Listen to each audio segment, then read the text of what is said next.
Last night, at exactly 3 in the morning, a thin metallic scrape came from the rear gate of my house. Before I could reach for the lamp, my daughter's scream tore through the darkness. "Dad? Someone's inside the house." I searched every room, checked every lock, and walked the entire yard with a flashlight. There was no broken window, no damaged door, and no stranger hiding anywhere. When I opened the security system, all the cameras were recording normally except for one precise minute, from 3 o'clock to 3:01 a.m. The next morning, I removed the DVR and took it to a digital recovery specialist. He spent most of the day rebuilding the deleted data. When 12 seconds finally appeared on his monitor, the color drained from his face. "Mr. Walker," he said, "do not return to that house by yourself." Then he replayed the footage. What I saw did not show an unknown intruder. It showed a man who had been given a key. "My name is Thomas Walker. I am 71 years old, and for 35 years I made a living finding lies that other people overlooked. I worked as a fraud investigator for Pacific Northwest Insurance, first in Portland and later from the company's Los Angeles regional office. The job was not exciting in the way television makes investigation look exciting. I rarely chased anyone. I never kicked down doors. Most of my work happened under fluorescent lights, surrounded by claimed files, photographs, receipts, medical reports, and hours of poor-quality surveillance video. My task was always the same: find the detail the liar forgot. A shadow that fell in the wrong direction. A restaurant receipt printed before someone claimed to have arrived in town. A fire alarm that appeared in a photograph taken before the supposed accident. A man who spoke confidently about everything except the moment he said his wife's name. Fraud is usually complicated in its planning and simple in its failure. People can manage 10 lies and still forget the 11th. I retired 3 years ago. For the first 8 months, my greatest investigation involved deciding which coffee tasted best before sunrise. I would stand in the kitchen at 6 every morning and watch the San Gabriel Mountains turn pink beyond the rooftops. Margaret would sit by the window with a novel and tell me I was taking retirement far too seriously. Then she became ill. The diagnosis came on a Tuesday in February. Pancreatic cancer. Advanced. The oncologist said they had found it late, which was his careful way of telling us there was no fair fight ahead. Margaret listened with her reading glasses resting on top of her head. When the doctor finished, she sighed and said, "Well, that is extremely inconvenient." That was Margaret. She refused to call anything unfair because she believed the word gave misfortune too much importance. I did not cry in the doctor's office. I waited until late that night, went into the garage, closed the door, and sat on an overturned bucket beside the workbench until I could no longer keep myself together. By June, she was gone. 4 months from diagnosis to funeral. We had lived in our Pasadena house for nearly 3 decades. It was a low California ranch built in the early 1960s, with dark wooden trim, a red tile roof, and a long backyard enclosed by a white fence. Margaret planted roses along that fence every spring. Orange and lemon trees lined the narrow side path, and when October cooled the air, the entire property carried the scent of citrus, dust, and dry grass. After she died, I changed almost nothing. Her glasses remained beside the chair where she read on Sunday mornings. Her clothes remained in our bedroom closet because every time I opened the door, a trace of her perfume escaped into the room and I lost the strength to continue. Her recipe notebook stayed in the top drawer of my desk. It was small, soft, and covered in faded blue fabric. Margaret had kept it on the right side of the drawer, exactly 1 finger's width from the edge. She once showed me the location and laughed that I would never find anything unless she explained it carefully. After her death, I kept the notebook in precisely the same place. It was not practical. It was not important to anyone else. But it was one small promise I could still keep. My daughter Rebecca called every day after the funeral. At first, the calls lasted only a few minutes. "Did you eat? Did you take your medication? Did you sleep at all?" Then she began visiting on weekends. She drove from Glendale with containers of food I had not requested and cleaned rooms that were already clean. She opened curtains, rearranged cushions, and filled the silence with conversation. I did not object. Loneliness is difficult to admit when you have spent your life presenting yourself as capable. I told everyone I was managing. The truth was that I sometimes remained in my car after returning from the grocery store because entering an empty house felt like stepping into a space where sound had been removed. One evening in early October, Rebecca and her husband, Michael Harlow, came for dinner. I made pasta, the one meal I could prepare without consulting Margaret's notebook. We sat at the kitchen table while the last daylight faded over the garden. Rebecca waited until I put down my fork. "Dad," she said, covering my hand with hers, "Michael and I have been talking. We don't think you should stay here alone. I am not helpless. I know that." Her voice caught slightly. "But this house is large, and after everything that happened with Mom." She stopped and lowered her eyes. "Mom would want someone here with you." Michael leaned forward. He was 47, broad through the shoulders, always well-dressed, with an easy smile that encouraged people to trust him before he had earned it. "Tom, I have always thought of you as family," he said. "Honestly, more like a father than a father-in-law. A son would not leave his father alone when he could help." Rebecca squeezed my hand. "We want to move in for a while. Just temporarily. Michael's development project has slowed down, and our lease is almost finished. It would help us, and we could help you." I looked at her face. She had Margaret's eyes. The same shape. The same direct gaze. For an instant, she looked exactly like the child who used to crawl into my lap during thunderstorms because she believed nothing bad could reach her while I was holding her. "All right," I said. "We can try it." Relief spread across her face. Michael stood, came around the table, and gripped my shoulder. "You will not regret this," he said. I believed them. I believed them because grief had made me vulnerable in a way no professional training had prepared me to recognize.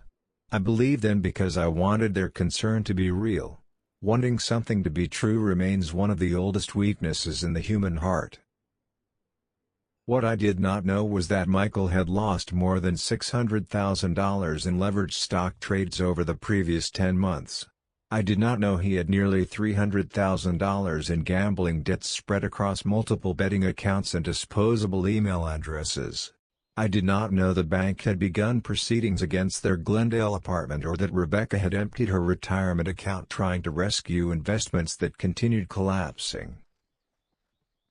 They did not move into my home because they feared I was lonely. They moved in because the property was worth close to $2 million and they had run out of everything else. But that evening, I knew none of it. I passed Michael the bread and told Rebecca she could use the downstairs guest room. For the first 2 weeks, life improved. Rebecca cooked meals I had not eaten since Margaret became sick: roast chicken, lemon rice, vegetable soup, and a baked pasta dish her mother used to make on Sundays. Michael repaired the back gate latch that had stuck since summer. He offered to drive me to appointments and insisted on carrying heavy grocery bags. Then, one morning, he asked to inspect my security system. "These older DVR units can become unreliable," he said, leaning against the kitchen doorway with a cup of coffee. "I worked around surveillance systems when I was with that technology contractor. I could update the software and check the camera coverage. That would be helpful." I stood beside him while he moved through the menus with confident hands. He adjusted camera settings, opened network panels, and explained enough technical language to make the work sound ordinary. Allowing him access was my first mistake. The first object to disappear was my reading glasses. For 11 years, I had placed them on the right corner of my desk every evening. It was not a decision I made anymore. It was a routine worn into me like the path between a bed and a bathroom. On a Thursday morning in late October, I reached for them and touched their wood. I searched the desk, the bedroom, the bathroom, and the kitchen. I lowered myself painfully onto one knee to look beneath the nightstand. My left knee reminded me that I was not 30 anymore. After 20 minutes, Rebecca appeared in the study doorway holding coffee. "Everything all right? My glasses are missing." Did you leave them in the kitchen? I checked. She helped me search. 10 minutes later, she opened the drawer beneath the kitchen sink and lifted them from between a stack of folded towels and a garlic press we had not used in years. There they are, she said, smiling gently. You must have put them down without noticing. I took them from her. I have never placed my glasses in that drawer. Her expression did not change. If anything, it became softer. Dad, your mind has been under enormous pressure. Grief and exhaustion can make anyone do things automatically. It is completely normal. I put on the glasses and studied her. I said nothing. But I remembered. Over the following 10 days, other things moved. My car keys appeared inside the refrigerator, resting between orange juice and a container of leftover pasta. A folder containing property records vanished from the locked drawer of my filing cabinet and reappeared beneath newspapers on the hallway bench. The drawer had been locked. I knew it had been locked. Each time, Rebecca and Michael responded with the same matching concern. Are you certain you did not put them there? Michael asked over dinner one night. His voice was warm, but the question was not really a question. It was a suggestion disguised as kindness. Stress can affect memory, he continued. Especially when people reach a certain. He stopped as if worried he had said too much. I am 71, I said. Not 107. He laughed easily. Of course. I only meant it happens to everyone. The moving objects unsettled me. What I heard 4 days later frightened me more. I entered through the back door after checking the garden and heard Rebecca speaking on the front porch.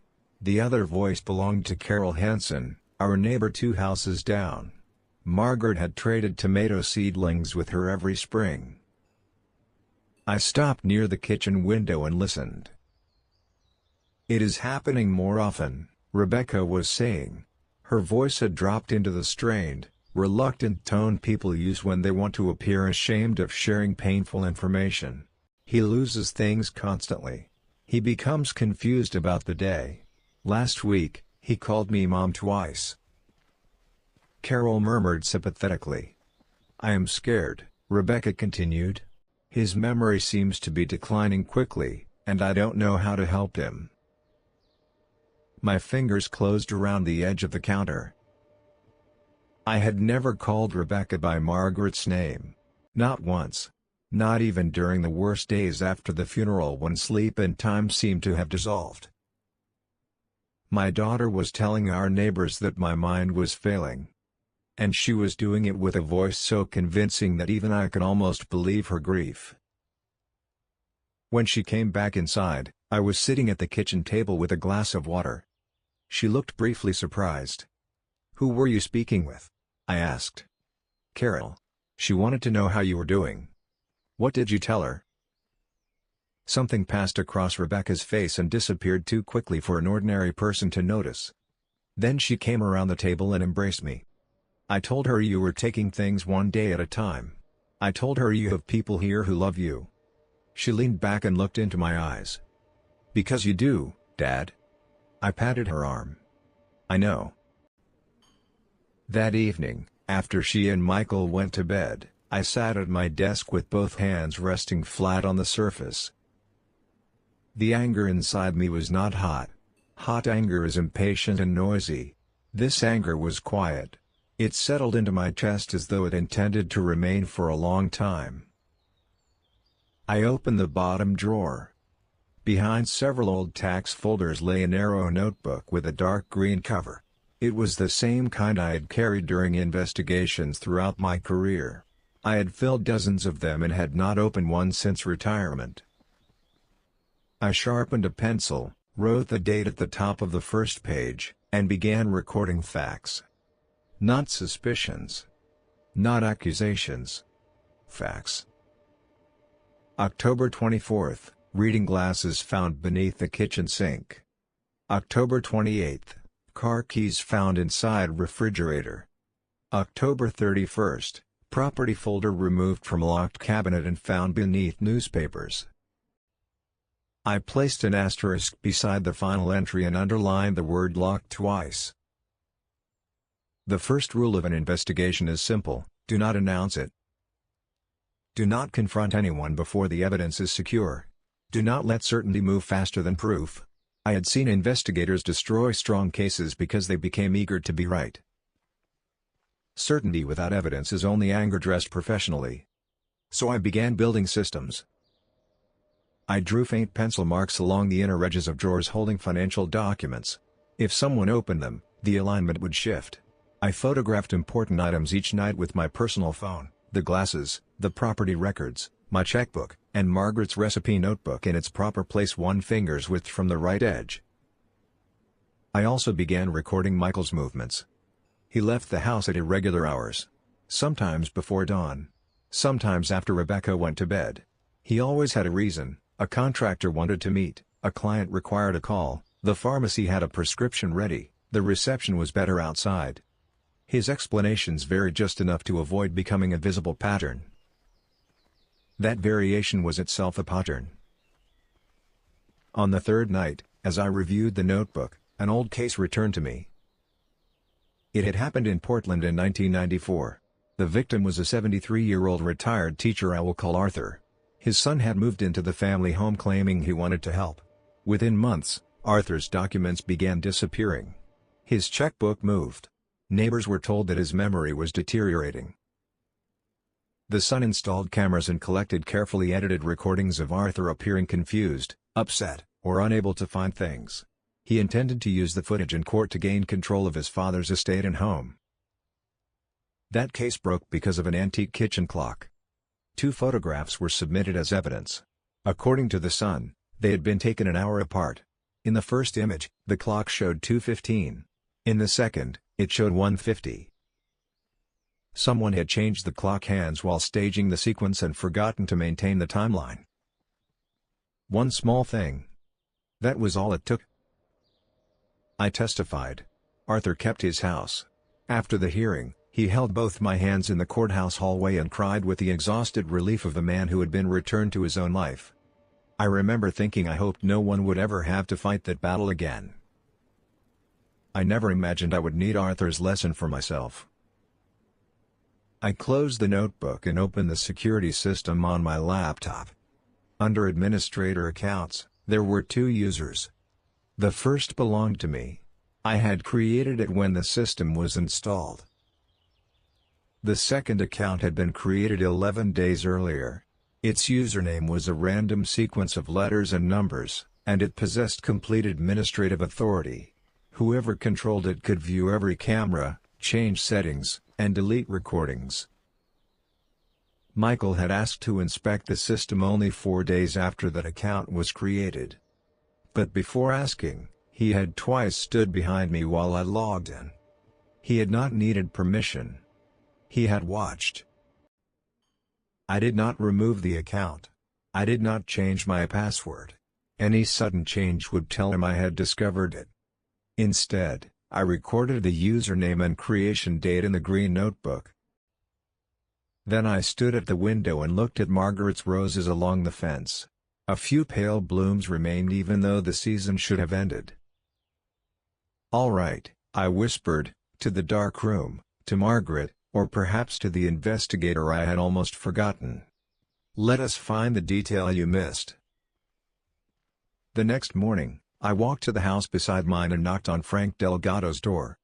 Frank opened it before my knuckles struck the wood a second time. He was 74 and still carried the compressed solidity of the police officer he had once been. 20 years with the Portland Police Department had taught him to remain motionless until he understood what deserved a reaction. He looked at me for a long moment. "I wondered when you would come over, Tom." The sentence tightened something behind my breastbone. I had not told him anything. "You had better come inside," he said. Frank's kitchen smelled of strong coffee and fried potatoes. He filled a mug without asking what I wanted and placed it across from me. Through his rear window, the mountains were turning dusty gold in the morning light. "How long have you been watching?" I asked. He wrapped both hands around his cup. "Long enough to know your son-in-law does not want people noticing when he comes and goes." Frank opened a drawer and slid a folded page across the table. 4 dates were written in careful block letters. Each entry listed a time after midnight. He parks on Moringo, 2 blocks away, Frank said. Turns off the headlights before he reaches the corner. Then he walks back along the side path. I studied the dates. On one of those nights, I had awakened shortly after 2 and thought I heard movement near the fence. I dismissed it as a cat. Did you see his face? Not clearly enough to testify that it was him. Frank lifted the cup. But people do not leave their own driveway empty, park 2 streets away, kill the lights, and return on foot because they are buying cough medicine. Why didn't you tell me? His expression tightened. Family business. You do not step into another man's family unless he opens the door. I figured you would ask when you were ready. I wanted to be angry, but he was right. 2 weeks earlier, if Frank had accused Rebecca's husband of sneaking around my property, I might have defended Michael. Keep watching, I said. Do not change anything. Frank nodded. You need me, you knock. Any hour. He refilled my coffee, and I placed the list inside my jacket. 3 mornings later, Rebecca announced that she had scheduled an appointment with a memory specialist. She sat across from me at breakfast with concern arranged carefully across her features. I found a neurologist on South Lake Avenue, she said. She is supposed to be excellent. This does not mean anything is wrong. I only want to make sure you are getting the best care. She reached across the table and touched my hand. You mean everything to me. I squeezed her fingers. I know. Inside my jacket pocket were 4 dates in Frank's handwriting. Dr. Susan Holt's waiting room had cream walls, soft lamps, and a small fountain that produced a persistent trickling sound. The room had been designed to calm anxious families. Instead, it felt like a place where anxiety was expected and managed. Rebecca sat beside me wearing a pressed blouse, her handbag balanced neatly on her knees. She had dressed like someone determined to be considered credible. How are you feeling? She asked. The same as yesterday. That is good. She patted my knee. Dr. Holt was 52, with silver threaded through dark hair cut at her jaw. She had excellent posture and the rare habit of giving a speaker her complete attention. After introductions, she opened a file. Mr. Walker, I understand there have been some concerns about memory. My daughter has concerns, I said. I am willing to consider them. Rebecca leaned forward. He misplaces important things. His keys were in the refrigerator. His glasses appeared beneath the sink. He has repeated questions and seemed uncertain about the date. Her voice carried the same reluctant sorrow she had used with Carol on the porch. I hate saying this in front of him, she added, but I am frightened. Dr. Holt allowed the silence to settle. Then she turned to me. Would you like to respond? I would like to complete whatever assessment you consider appropriate, I said. Alone, if possible. Rebecca's head turned sharply. Before she could object, Dr. Holt nodded. That is entirely reasonable. The evaluation lasted approximately 90 minutes. Dr. Holt tested recall, attention, language, reasoning, executive function, and daily independence. She gave me 5 words to remember, asked me to draw a clock, requested a sequence of practical tasks, and questioned me about medications, finances, transportation, and household routines. The 5 words were velvet, sunrise, captain, envelope, and bridge. 20 minutes later, I repeated them in order without prompting. My clock was accurate. My explanations were complete. My answers remained consistent. At one point, Dr. Holt glanced up from the score sheet. You have seen this kind of assessment before. It was not phrased as a question. I encountered cognitive evaluations during elder fraud cases, I said. Occasionally I helped physicians understand the circumstances around the testing. That explained several things. When Rebecca returned, she folded her hands in her lap and prepared her face for difficult news. Dr. Holt set down the folder. Mr. Walker's cognitive performance is within the normal range and above average in several areas for his age. I see no clinical evidence of dementia, meaningful memory impairment, or reduced capacity to live independently and manage financial decisions. For roughly 4 seconds, Rebecca forgot to perform. Something raw crossed her face. It was not relief. It was disappointment. Then she pressed a hand to her chest and smiled broadly. "Oh, thank God. Dad, that is wonderful." I had seen genuine relief hundreds of times, on people cleared of suspicion, on families told that a missing person had been found, on claimants whose worst fears were disproved. Rebecca's first reaction belonged to someone who had just learned that a plan required revision. In the car, she spoke continuously about lunch, a restaurant on Colorado Boulevard, and how grateful she was for the results. I watched Pasadena pass outside the window and said very little. When we arrived home, Michael was making coffee. He looked past me and addressed Rebecca. "How did it go?" Not, "How are you, Tom?" Not, "What did the doctor say to you?" He wanted her report. "Everything is fine," Rebecca said. "Dad did extremely well." Michael smiled at me. It was warm, polished, and empty.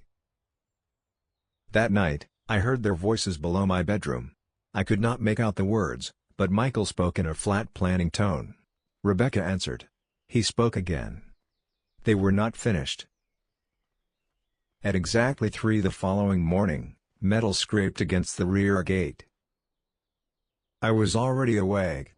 Long surveillance assignments had taught my body to recognize approaching trouble before my mind could name it. I remained still and listened. The sound came again, small, controlled, the noise made by someone trying not to make noise. I sat up without turning on the lamp. 37 seconds later, Rebecca screamed. "Dad? Dad, there is someone in the house." I took the flashlight from the nightstand drawer. I had moved it there 3 nights earlier without telling anyone. My heart was hammering, but my hands were steady. Rebecca stood near the kitchen entrance when I reached the bottom of the stairs.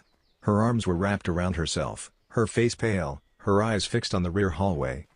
At first glance, she appeared terrified. I had never trusted first glances. Her breathing was elevated but controlled, not ragged. Her hands were not trembling. Her gaze was not searching the room for a possible threat. It pointed toward one location as deliberately as a stage mark. "Where?" I asked. "The hall." He walked past me. He looked directly at me and ran toward the back. I searched the house methodically. Kitchen. Laundry room. Bathroom. Garage. Closets. Behind curtains. Under beds. Then I unlocked the rear door and swept the flashlight across the yard. The roses stood motionless in the cold air. The citrus trees were black shapes against a darker sky. No one was there. Every window remained latched. Every door was secured. There was no broken glass, damaged wood, disturbed soil, or mark on any lock. I returned to the kitchen. Rebecca had already poured water and regained much of her color. "He was right there," she insisted. "I know what I saw." I sat across from her. "Describe him." "Medium height. Dark clothing. A cap pulled low." He stared at me, then ran. While she spoke, I opened the security application. The rear patio camera recorded normally until 3 a.m. Then 60 seconds of gray static. Normal footage resumed at 3:01. The hallway camera showed the same gap. So did 2 interior cameras. Identical beginning. Identical ending. A technical failure does not behave with that kind of precision. Malfunctions produce irregular corruption, dropped frames, inconsistent timing. This was a clean deletion across 4 feeds, replaced by deliberate static overlay. Someone with administrator access had selected one exact minute and erased it. The front door opened. Michael entered carrying a small pharmacy bag. His coat collar was turned up against the cold. He looked at Rebecca, then at me, and allowed surprise to arrive 1 beat too late. "What happened?" "Someone was inside," Rebecca said. "Dad searched, but he is gone." Michael frowned sympathetically. "The system probably glitched. Those old DVR units lose signals. Tom may have heard something from the street." I looked at him. "How did you know I heard something before she screamed?" The pause lasted less than a second. "He was good. Rebecca told me." He turned toward her. "Didn't you?" She nodded too quickly. But she had not told him. I had heard every word she spoke after I came downstairs. She never mentioned the sound outside. Michael knew because he had created it. He had heard me move upstairs. He had signaled Rebecca. A cold certainty settled into the place where doubt had been. "You are probably right," I said. "Old house. Old equipment. It may have been nothing." Michael's shoulders relaxed a fraction. He believed he had escaped. Before dawn the next morning, I removed the DVR from the hallway cabinet, wrapped it in a dish towel, placed it in my trunk, and drove west toward Burbank. Tori's Digital Recovery operated from a converted garage on a quiet residential street. The sign was plain black lettering with no slogan. Businesses like that do not need clever advertising. People search for them only when something important has already gone wrong. Caleb Torres was 34, lean, exact, and economical in his movements. "What happened?" he asked. I placed the DVR on his bench and explained the missing minute, the administrator account, and the possibility of deliberate deletion. Caleb turned the unit in his hands. "Deliberate can be helpful," he said. "People who rush to erase files usually leave fragments. Give me several hours." I waited at a diner 2 streets away. I ordered eggs I barely touched and coffee I did not taste. For 6 hours and 40 minutes, I watched traffic move beyond the window and tried not to imagine returning home with nothing. Caleb called at 4:17 that afternoon. When I entered the shop, he was seated close to his largest monitor. "Close the door," he said. I did. "Does anyone else have full access to your system?" "Someone created a second administrator account." He nodded. "That fits. This was not a power failure, software crash, or accidental overwrite. Someone logged in, selected the same 60-second interval on 4 cameras, deleted the original files, and wrote a static layer over the space." "Did you recover anything?" 12 seconds. My chest tightened. "Play them." The video was dark and grainy. The angle came from the exterior camera beside the back door. A figure entered from the left. He did not hesitate or inspect the space. He moved like someone who knew exactly where the camera pointed and which area it could not see. He reached the door, raised his right hand, and opened the lock with a key in less than 2 seconds. His face remained lowered. As the door shifted, the exterior light caught his wrist. Square watch face. Dark leather strap. I recognized it immediately. 8 months earlier, I had purchased that watch on Colorado Boulevard, placed it in a gift box, and handed it to Michael at Christmas because Rebecca told me he admired it. I had wanted him to feel welcome in our family. Caleb studied my face. He did not ask whether I knew the man. "Mr. Walker," he said quietly, "whoever planned this understood your system and your routine. Do not go home alone until you know what you are dealing with." I picked up the flash drive containing the recovered clip. "I know who it is." From the parking lot, I called Patrick Hayes. Patrick had practiced family and estate law in Pasadena for 41 years. Decades of hearing difficult truths had given him a useful stillness. He no longer reacted before understanding what his reaction would accomplish. He watched the 12 seconds twice in his office. Then he leaned back and touched his fingertips together. "You know what this proves in court? That a man wearing a common watch entered a dark house." "Exactly. You and I recognize him. A defense attorney sees grain, poor lighting, and reasonable doubt. So we do nothing? We do nothing reckless." He put on his reading glasses and pulled a legal pad closer. "We take it to the police. We see what Michael says about his location. Then we decide what evidence is still missing." 2 Pasadena officers came to the house the next morning. They examined the gate, rear door, windows, yard, and DVR. They watched the recovered clip and spoke with Rebecca separately. Then they interviewed Michael. He was impressive. His posture remained open. His hands rested calmly on the table. His voice conveyed concern without defensiveness. Finally, he produced a receipt from his coat pocket. "CVS Pharmacy. Lake Avenue. Purchase time, 3:07 a.m. Ibuprofen and throat lozenges." The senior officer looked at me. "The store is approximately 4 minutes away. This supports Mr. Harlow's statement that he was away from the house. He had enough time to stage the event and make the purchase afterward." "That is possible," the officer said. "But possibility is not proof." They filed the report and left. I returned to Patrick's office. "The receipt was prepared," I said. "He built the alibi into the plan." "I agree. But agreement is not evidence." "No." Patrick poured coffee. "We should discuss adult protective services." "You think I should report them?" "Not yet. Once a formal inquiry begins, Rebecca and Michael will quickly learn they are under scrutiny. If we expose our interest before locating the rest of the evidence, they may destroy it." He looked at me over his glasses. "We have 12 seconds, a watch, and a suspicious administrator account. We need the scheme, not merely the shadow of it. Then we wait. We wait, and we pay attention." He leaned forward. "After 41 years, I can tell you this, people become careless when they feel safe. I built a career on that.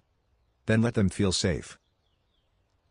I drove home past the restaurant where Margaret and I had celebrated our 25th anniversary and the bookstore where Rebecca once spent every dollar of her allowance on mysteries.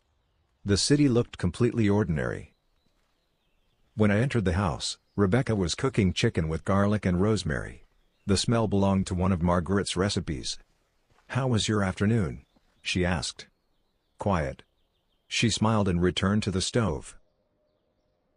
2 mornings later, I opened my desk drawer and stopped breathing. Margaret's blue recipe notebook had been moved 3 inches to the left. My hand closed around the desk edge. The wood pressed pale lines into my palm. They had moved my keys. They had handled my documents. Those things angered me.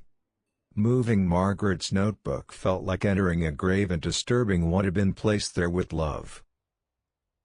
I lifted it carefully. The fabric cover had softened with age. The spine was darker where her thumb had rested. Faint impressions of her handwriting pressed through the first pages. For several minutes, I simply held it. Then I returned it to the right side of the drawer, 1 finger's width from the edge. In the bathroom, I ran cold water and stared at myself in the mirror. Grief had changed my face. The lines around my mouth were deeper. My eyes looked older than the rest of me felt. And for the first time since the investigation began, doubt entered. What if I had moved the notebook?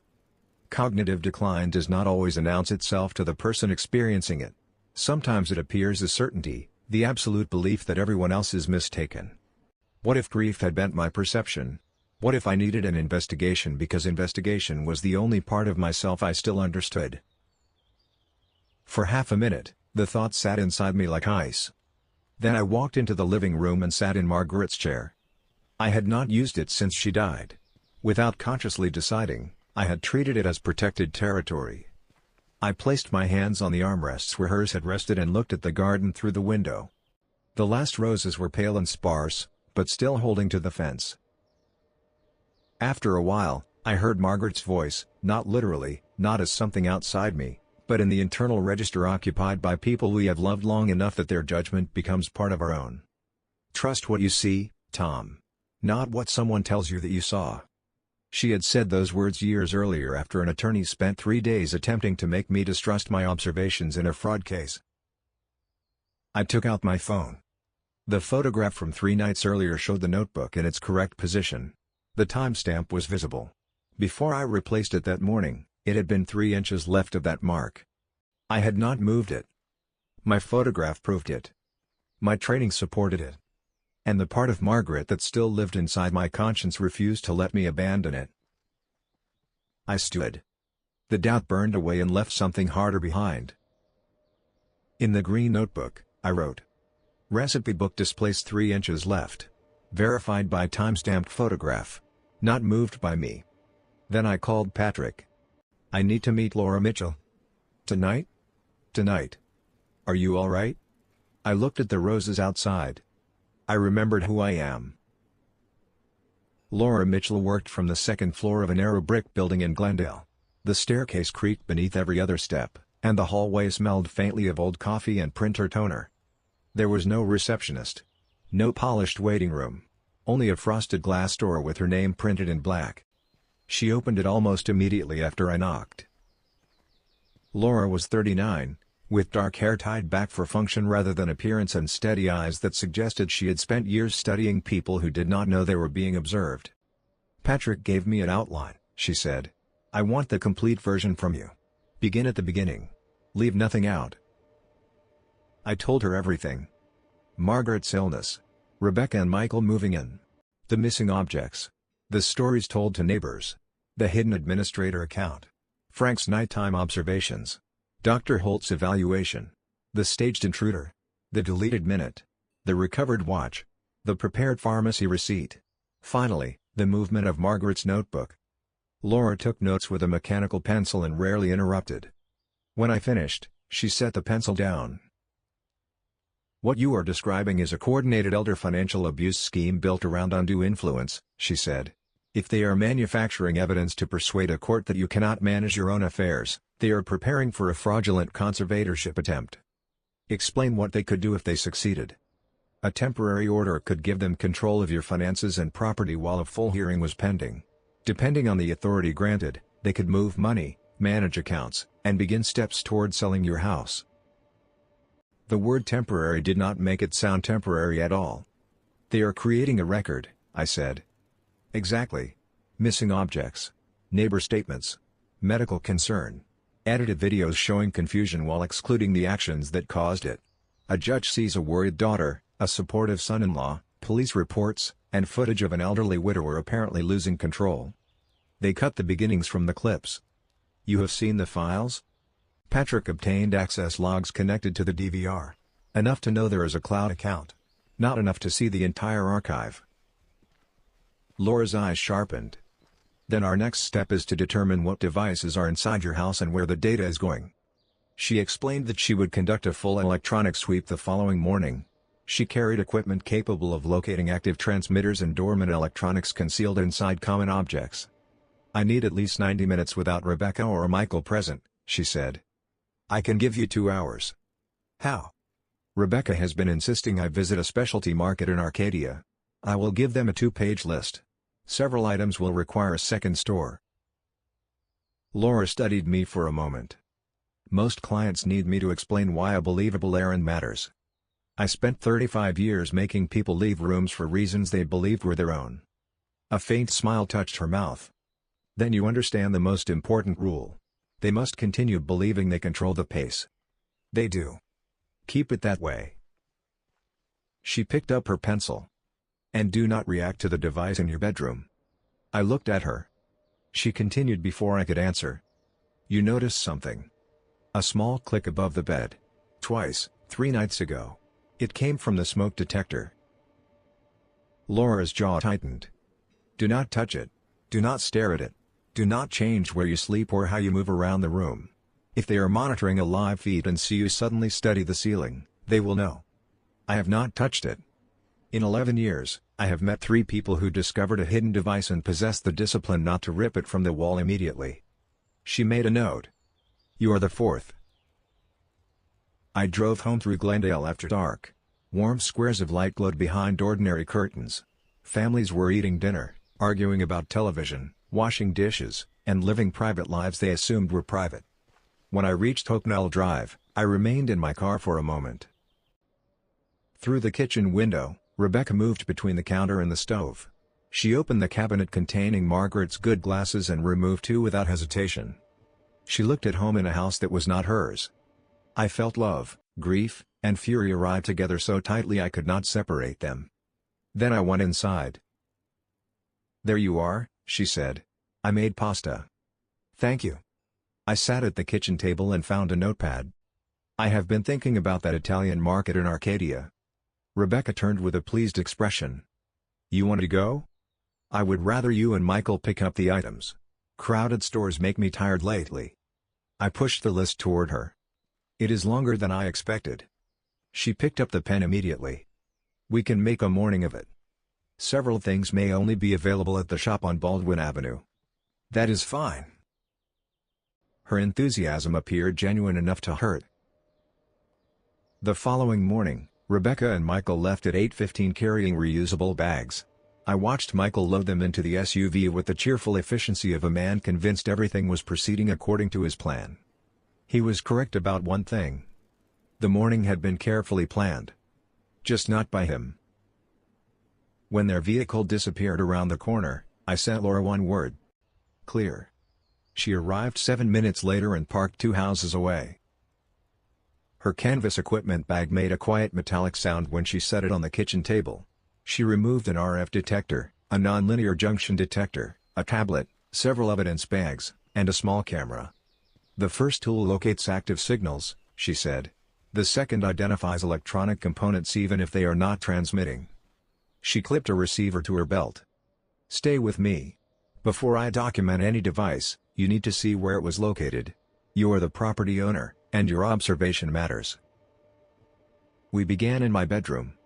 The smoke detector contained the first camera. The lens was smaller than the head of a pin and angled directly toward the bed.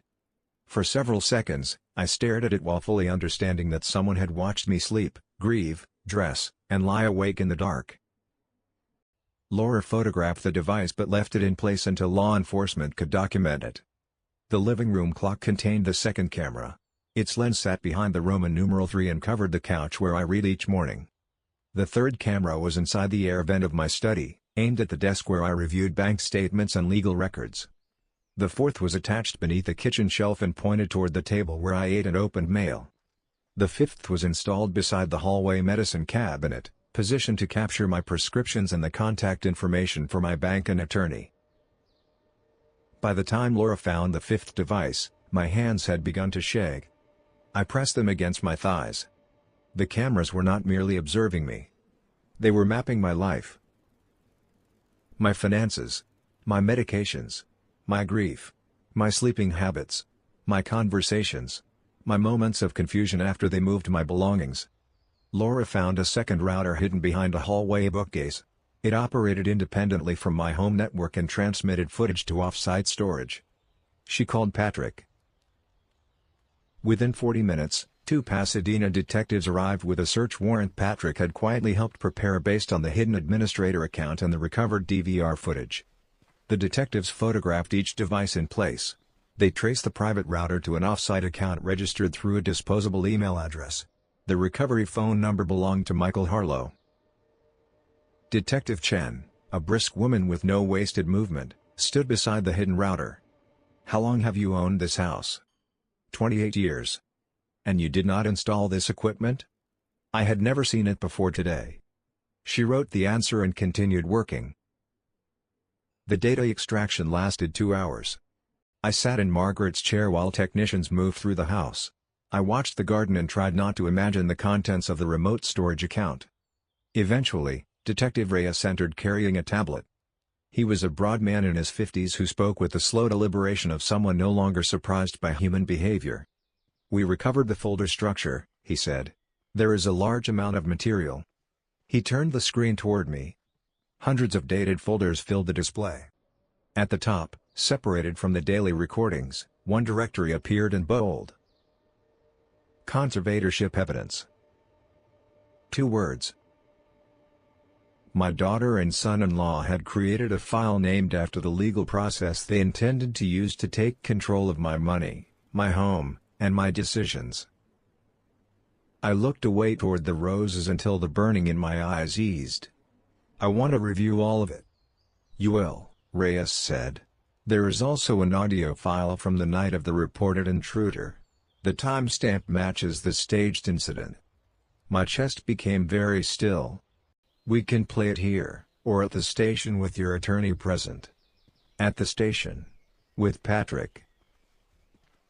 Before leaving, the detectives installed court-authorized recording equipment in the kitchen, living room, and hallway. Anything Rebecca and Michael said in those shared areas would be preserved as part of the investigation. By 10:43, the house appeared exactly as it had before the search. The hidden devices remained in place, now photographed and monitored. Laura and the police were gone. I was sitting at the table when Rebecca and Michael returned carrying grocery bags. "We found everything," Rebecca announced. "And the woman at the Italian market gave us a sample of olive oil. You will love it." She unpacked vegetables, cheese, pasta, and jars while humming softly. Michael poured water and leaned against the counter, relaxed. I turned the olive oil bottle in my hands. In 4 hours, I thought, I will hear my daughter explain how she planned to steal my life." Aloud, I said, "This is a beautiful label.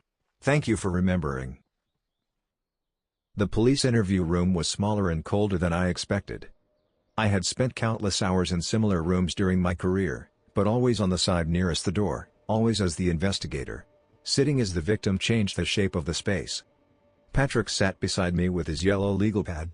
Reyes placed a laptop between us. "For the record," he said, "you are the sole owner of the Oaknell Drive property, and the surveillance equipment was installed without your knowledge or permission." "That is correct. The devices and their recordings are evidence of the unauthorized surveillance and the larger suspected scheme. I want you to understand that before we continue." "I understand." Patrick touched my forearm briefly. Reyes pressed play. The recording began at 2:54 a.m. in my kitchen. The microphone captured the refrigerator's hum, the clock above the stove, and the scrape of a chair across tile. Michael spoke first. "When I disable the feed, count to 40. Do not scream before then. I need enough time to cross the gate and reach the door." Rebecca's voice followed, tighter than his. "What if Dad comes downstairs while you are still outside?" "He will not. I have watched his sleep pattern for 6 weeks. He usually stays in bed until after 3:15. A sound moved through me like a physical blow. 6 weeks. He had watched me sleeping. He continued calmly. "The point is for him to hear movement outside before you scream. When the police interview him, he will say he heard something in the yard. Those will be his words, not ours. And if the report is not useful, then we repeat it. We create another incident, and another if necessary. Every police report mentioning noises, intruders, or things nobody else saw becomes part of the pattern." Michael sounded as though he were explaining an ordinary business plan. "After several incidents, we have the medical concerns, the neighbors' statements, and weeks of footage showing him upset and confused. When the conservatorship petition reaches a judge, the decision should be easy." Rebecca remained quiet for several seconds. "What if he realizes what we are doing? He is 71. His wife just died. He is lonely, grieving, and desperate to believe we moved in because we love him." The sentence came without hesitation. "We give him enough reasons to doubt himself, and he will finish the work for us. He only sees what we let him see." The back door opened on the recording. Michael's footsteps crossed the patio. Then came 37 seconds of silence broken only by Rebecca's controlled breathing. She was preparing herself. When she screamed, the sound was as convincing on the recording as it had been in the house. "Dad? Dad, someone is inside." Reyes stopped the audio. The fluorescent light above us hummed loudly.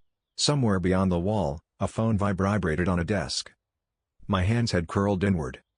Not into fists. I did not possess enough anger yet for fists. They had simply closed as though trying to hold something that was no longer there. "Mr. Walker," Reyes said, "do you need a moment?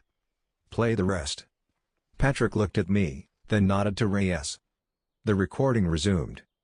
Michael returned through the rear door, rustling the pharmacy bag. His voice changed instantly into concern as he asked Rebecca what had happened. Then I heard myself. My own voice moved through the speaker, asking questions, searching rooms, reassuring my daughter because I believed she was frightened. Now that I knew the truth, I heard the timing beneath every answer. Michael responded too quickly for genuine surprise. Rebecca's breathing returned to normal in one abrupt transition instead of gradually easing. For 35 years, I had listened to strangers lie. I had never heard anyone build a lie around my love for them. When the recording ended, Reyes explained the investigation. The audio establishes planning and conspiracy. The devices establish unlawful surveillance. The edited archive demonstrates an attempt to manufacture a record of incapacity. But it is not complete, I said. No. We need the actual attempt to obtain control of your property and finances. We need them to bring documents, request signatures, or formally begin the transfer. You want them to believe the plan is succeeding. We want the final step documented." Patrick leaned forward. "You continue behaving as you have. We continue collecting evidence. When they move, we move." He studied me over his glasses. "Can you remain in that house and keep pretending?" I remembered Rebecca's scream, Michael's voice, and Margaret's notebook resting in its proper place. "Yes." Reyes closed the laptop. In most elder abuse cases, the victim either never recognizes the manipulation or cannot prove it. You recognized it and preserved evidence. Do not underestimate that.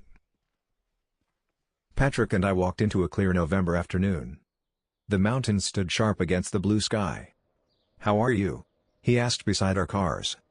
I listened to my daughter plan the worst thing she has ever done while I slept upstairs.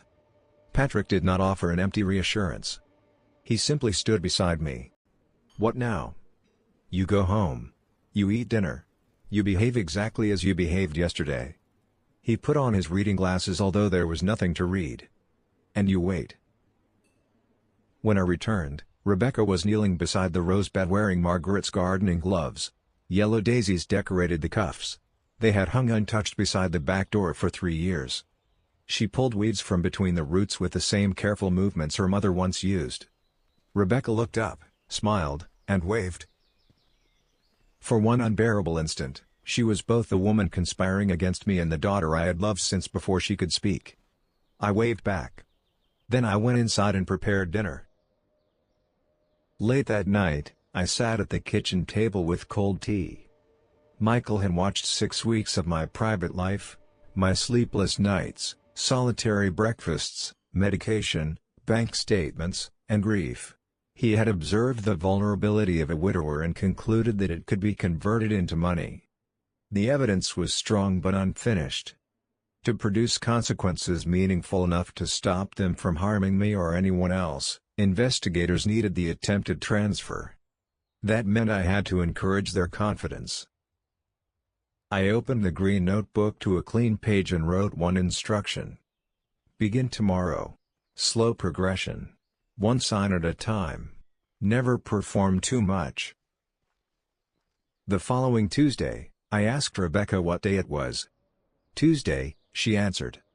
40 minutes later, while she washed dishes, I asked again. She turned from the sink. Surprise appeared first. Then excitement, quickly buried beneath concern. "It is still Tuesday, Dad." "Of course." I frowned slightly. I do not know where my mind has been. She dried her hands, sat beside me, and placed an arm around my shoulders. "You do not need to apologize. You have been through more than anyone should." Her embrace felt exactly like a daughter's embrace should feel. That was the cruelty of it. Some part of her affection was probably real. It simply existed beside greed strong enough to destroy me. I leaned against her. "What would I do without you?" She held me tighter. Over her shoulder, Michael stood in the hallway with a coffee cup. His eyes were bright with satisfaction. During the following days, I added details carefully. I wrote a medical appointment in the wrong week and allowed Rebecca to correct it. I asked Michael twice whether the gate had been repaired. I stood in the kitchen for several minutes and pretended I could not remember why I had entered. Each mistake was small enough to seem natural. Rebecca documented them. Michael's confidence increased. The authorized microphones preserved their private reactions. I was not proud of deceiving my own daughter. But they had forced me into a contest where honesty would have surrendered everything. 3 weeks later, on a Wednesday night in December, the conversation we needed finally came. I sat in my dark study with the door partly open. Rebecca and Michael believed I had gone upstairs. "He is ready," Rebecca said from the living room. "The decline is becoming obvious." "What about Holt?" Michael asked. "She will not support us. I told you." "Then we need someone else." "I found someone. Dr. Raymond Warren in Arcadia. He will conduct another assessment and write the report." "What does he want?" "20,000 after the petition is approved." The word petition traveled down the hallway and struck me in the chest. Michael asked, "Does he understand the schedule?" "He understands. His brother lost money in your Riverside project. He already knows who you are." A short silence followed. "Once the estate transfers," Rebecca continued, "we pay Warren, clear the Glendale debt, and invest again before the market rises. We need the house sold quickly, Michael said. If we price it below market, we can have an offer within 2 weeks. I know an investor in Beverly Hills. He can close fast. We do not need the full value, Rebecca replied. We need enough. I sat 15 feet away while my daughter discussed selling Margaret's home below its value so she could pay a dishonest doctor, erase gambling debts, and return money to the market that had already consumed their savings. For months, the scheme had existed as separate pieces. At that moment, its full structure became visible. Every beam, every joint, every point of pressure. I breathed once, opened the notebook, and wrote down the conversation.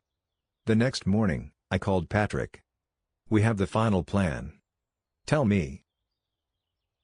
Patrick's office looked different when I arrived that morning, although nothing in the room had changed.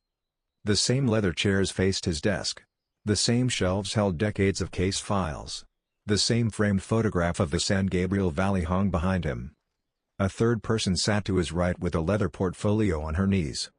Agent Carol Simmons was 45, with short brown hair and the composed gaze of someone who asked difficult questions for a living.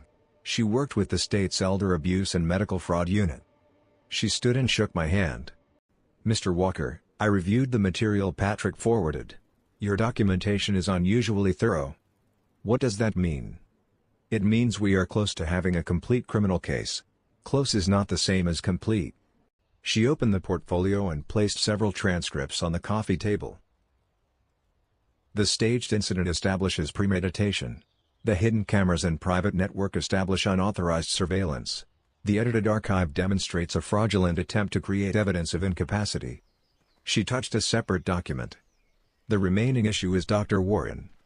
Rebecca has not taken me to him yet. No, but investigators obtained an email sent from an account tied to Michael. She slid the page toward me. The message contained no direct mention of a bribe. Michael referred to a previous conversation, said their arrangement remained active, and promised that the agreed amount would be available within 30 days of completion of the family matter. The meaning was unmistakable. Simmons produced a second report. Warren's younger brother invested in a riverside development managed by Michael's company. The project failed. The family lost approximately $90,000. So Warren is not a random doctor. No. There is an existing connection and a financial motive. Patrick leaned forward. The email, combined with a knowingly false medical report, could support bribery, fraud, and professional misconduct charges. But Warren has not written the report yet. Simmons looked directly at me. We need him to produce it. You want me to attend the examination? Yes. We want him to evaluate you and create the false document he has already agreed to create. I remembered Dr. Holt's careful testing. You want me to fail? Not dramatically, Simmons said. A theatrical performance might make him cautious. Show mild uncertainty. Forget one word. Make a small error on the clock. Be slightly wrong about the date. Just enough. Exactly. A detective would wait nearby to document the examination and preserve the report as soon as it was completed. Patrick then explained the final part. When Rebecca brings the power of attorney and conservatorship documents, you agree to sign. Tell her you would feel safer completing everything here in my office with a familiar attorney and notary. They will accept that. They will think it is the harmless request of a man who has already surrendered. And then? Patrick removed his glasses and folded them. Then we end it. 2 days later, Rebecca drove me to a medical building in Arcadia. Throughout the journey, she praised Dr. Raymond Warren. He was experienced, compassionate, highly recommended. This was not about proving anything, she insisted. It was merely a second opinion to ensure I received support. His office had beige carpeting and smelled of artificial citrus over disinfectant. Warren was 58, silver-haired, and professionally warm. He had mastered the brief touch on an elderly patient's arm that communicates both kindness and authority. He asked Rebecca to wait outside. The examination resembled Dr. Holt's only from a distance. His questions ended too quickly. His prompts guided me toward mistakes. When I answered correctly, he moved on without exploring the result. When I hesitated, his pen became active. He gave me 5 words to remember. During delayed recall, I supplied 4 correctly and replaced bridge with window. I frowned, corrected myself late, and apologized. He asked me to draw a clock. I placed the minute hand one position away from the requested time. When asked the date, I named the correct month but gave a day 3 days earlier. Warren recorded each error with the efficient confidence of a man filling boxes in a conclusion already purchased. At the end, he escorted me to the waiting room. "I will prepare a full report early next week," he told Rebecca. She thanked him with such sincere warmth that he straightened slightly, accepting praise for care he had not provided. In the car, she squeezed my hand. "You did very well, Dad. I am proud of you." Outside, the San Gabriel Valley moved past in pale winter light. "Thank you for taking care of me," I said. "Always." She held my hand more tightly. "Always." Warren's report arrived during the second week of January. Patrick called before 9 in the morning. He diagnosed mild to moderate cognitive impairment affecting daily functioning and financial judgment. He recommends immediate conservatorship over both your personal and financial affairs. Is the report convincing? Well written enough to be dangerous. Specific where it helps him and vague where a challenge might expose him. Dr. Holt? She reviewed it this morning. Her exact description was the most deliberately misleading assessment I have seen in 20 years. She will testify. I stood at the kitchen window. The roses had finally dropped their last petals. Bare branches line the white fence, dark and honest against the January sky. Margaret used to say winter showed what a garden was actually made of. When will Rebecca bring the documents? Soon. Michael has already contacted an investor about purchasing your property quickly. Everyone is in position. Are you asking whether I am ready? Yes. I have been ready for weeks. Rebecca brought the folder on Friday afternoon. She sat beside me in the living room wearing a dark blue dress.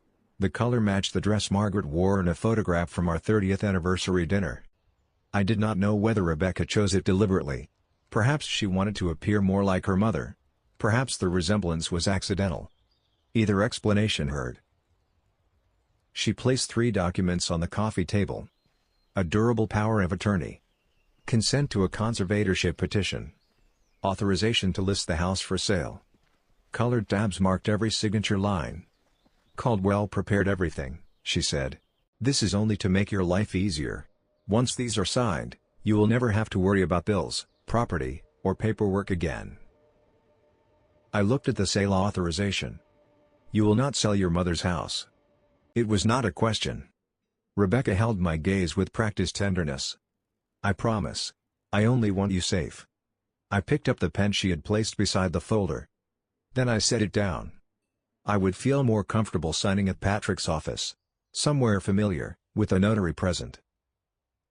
Impatience flashed across her face. It vanished beneath a smile. Of course, Dad. Whatever helps you feel secure. She called Michael. His voice came through the phone with the quick satisfaction of a man told that the last locked door had opened. I stared at the authorization to sell the house. One more day. I woke at 5:47 the following morning. No noise or dream disturbed me. I simply opened my eyes and understood with perfect clarity that the day had arrived.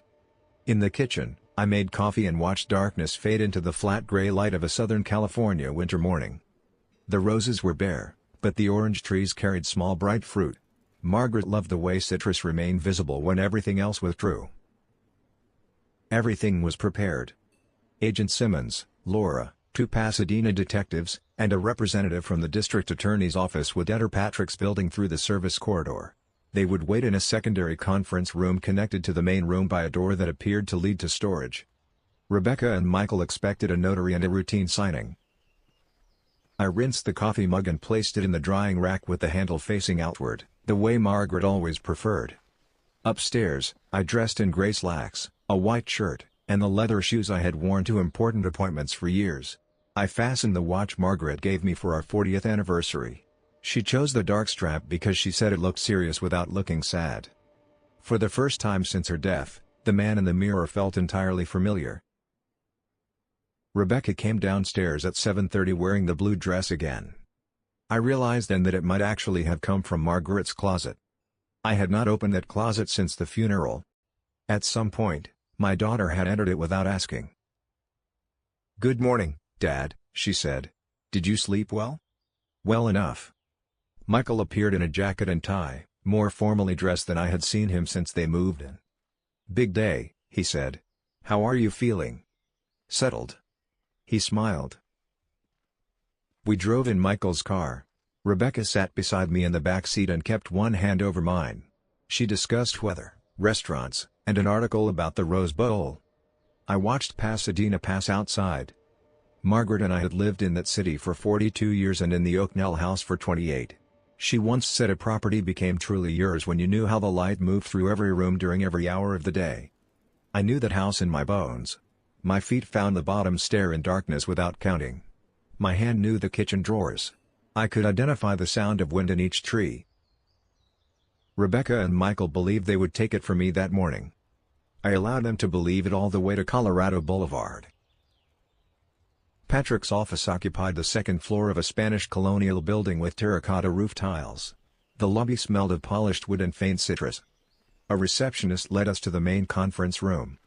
The space was formal and impersonal, a long table, 8 leather chairs, a credenza, and a large dark screen on the wall. The door to the secondary room looked like an ordinary supply closet. Caldwell, Rebecca's attorney, arranged the documents with brisk efficiency. He was a lean man in his 40s who spoke as though every sentence had been measured against an hourly fee. He explained the power of attorney, the conservatorship consent, and the property authorization. His language made surrender sound like organization. Rebecca sat beside me. Michael sat across the table with his hands folded, presenting himself as patient support. "Dad," Rebecca said softly, placing her hand on my arm, "you do not need to be nervous. After today, we will handle everything." I picked up Caldwell's pen. My hand was steady. I signed the bottom of the first page with the same deliberate stroke I had used on documents for 50 years. Michael's shoulders lowered slightly. Rebecca released a quiet breath. They thought the first signature meant victory. The document had been prepared as evidence and would never take effect. I placed the pen down. "Before we continue, I would like to show you something." No one moved. I looked at the screen. Patrick prepared a presentation. Then I turned toward the door that appeared to be a closet. "Come in." The door opened. Patrick entered first. Laura followed him. Then Agent Simmons, 2 detectives, and a representative from the district attorney's office. Caldwell pushed his chair backward so hard that it struck the credenza. "This is a private legal meeting," he said. Simmons did not raise her voice. "Sit down." He sat. Rebecca remained beside me, but every trace of warmth left her face. Her eyes moved from Patrick to Laura, then to the detectives, then finally to me. I watched understanding arrive. Her hands began to shake. Michael stood abruptly and looked toward the main door. A detective was already positioned there. For 3 months, Michael had controlled his expressions with extraordinary discipline. Now that control left him in layers. Confidence disappeared first. Then calculation. Then charm. What remained was smaller than the man who had entered the room. Patrick connected a laptop to the screen. The first video appeared. My rear door at 3 in the morning. Michael entered the frame, used a key, and slipped inside beneath the watch I had given him. Then the kitchen audio played. His calm voice explained how to frighten a 71-year-old widower and convert the resulting police report into legal evidence. Rebecca pressed both hands against the table. A broken sound escaped her. The next video showed Michael placing my keys in the refrigerator. Another showed Rebecca hiding medication, then filming me searching for it. Her brief smile after I left the room appeared in close-up. "Oh, God," she whispered. Michael turned sharply. "Do not say anything." His voice no longer contained warmth. "Not one word." The screen changed again. 6 brokerage accounts appeared, showing losses totaling more than $600,000. Then 11 sports betting accounts appeared with nearly $300,000 in losses. The final bet had been placed 9 days earlier, $400 on a college basketball game at 2 in the morning. Rebecca stared at the date. 9 days ago? She said. "We were about to finish this, and you were still gambling?" "Rebecca, stop. You told me you stopped." "I said stop." For the first time, their alliance began breaking in public. Patrick displayed Michael's email to Dr. Warren. Agent Simmons stepped forward. Michael Harlow, the evidence supports charges relating to elder financial abuse, unlawful surveillance, unauthorized computer access, conservatorship fraud, bribery, and wire fraud. Michael turned toward Rebecca. "Tell them this was your idea." She stared at him as though seeing him clearly for the first time. Then she looked at Simmons. "I wanted to ask my father for a loan," she said. Her voice was flat. Michael said a loan would not solve everything. He ordered the cameras before I agreed to the full plan. She swallowed. I knew it was wrong. I kept telling myself we would stop before it went this far. Michael laughed without humor. "You helped with every part." "Yes," she said. "I did." A deputy placed a document in front of me. "The papers presented today are legally void and were signed only within a controlled investigation. Your house, accounts, property, and authority remain entirely yours." I held the page. My home. My money. My decisions. My life. Still mine. The detectives handcuffed Michael first. He argued until Simmons reminded him that every word in the room was being recorded. When they moved toward Rebecca, she did not resist. She extended her wrists and looked at the floor. Before the detective secured the second cuff, she raised her eyes. Tears moved freely down her face. Beneath the betrayal, I could still see the little girl afraid of thunderstorms and the woman who sat beside me at her mother's funeral. "Dad," she said. "Only that."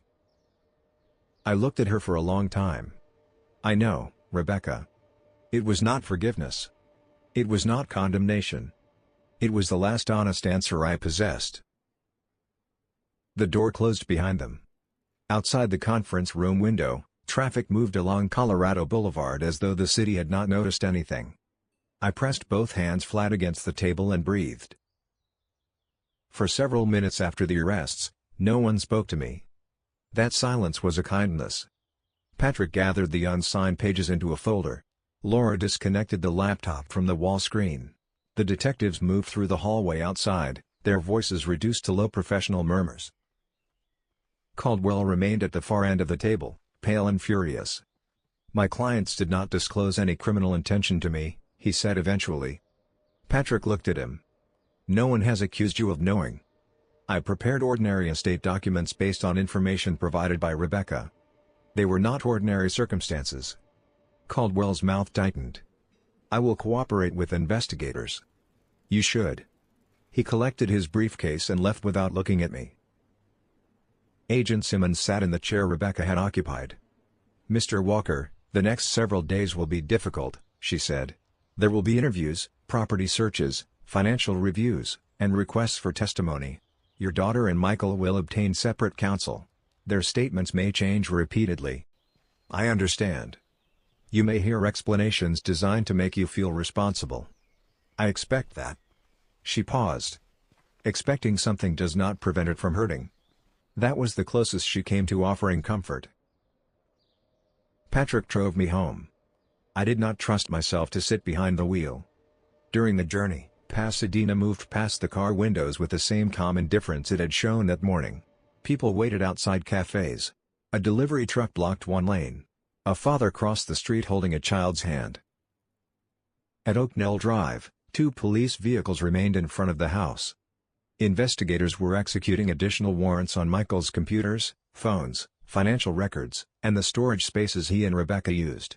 Technicians carried sealed evidence bags through the front door. I stood on the sidewalk looking at the home Margaret and I had purchased 28 years earlier. The front windows reflected the afternoon sun. Her roses were visible through the side gate. Nothing about the building announced that it had been used as a stage on which my family attempted to erase me. "You do not have to stay here tonight," Patrick said. "I do not know where else to go. You can stay with me and Ellen." I shook my head. "I need to walk through it once while it is still mine." He understood. Inside, the house looked disturbed but not damaged. Drawers had been opened for the search. Michael's laptop was gone. Rebecca's handbag sat on a chair beside the front door, exactly where she had left it before we drove to the signing.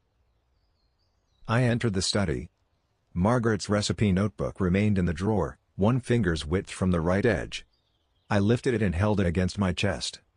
For 3 months, I had treated it as evidence, a marker, proof that my memory remained reliable. In that moment, it became hers again. I carried it into the living room and sat in her chair. Patrick remained near the doorway. "I keep asking myself when Rebecca crossed the line," I said. "Was it when they moved in? When she agreed to the cameras? When she told Carol I called her by her mother's name? Or was it earlier, when she emptied her retirement account for Michael and decided my house was the only answer left?"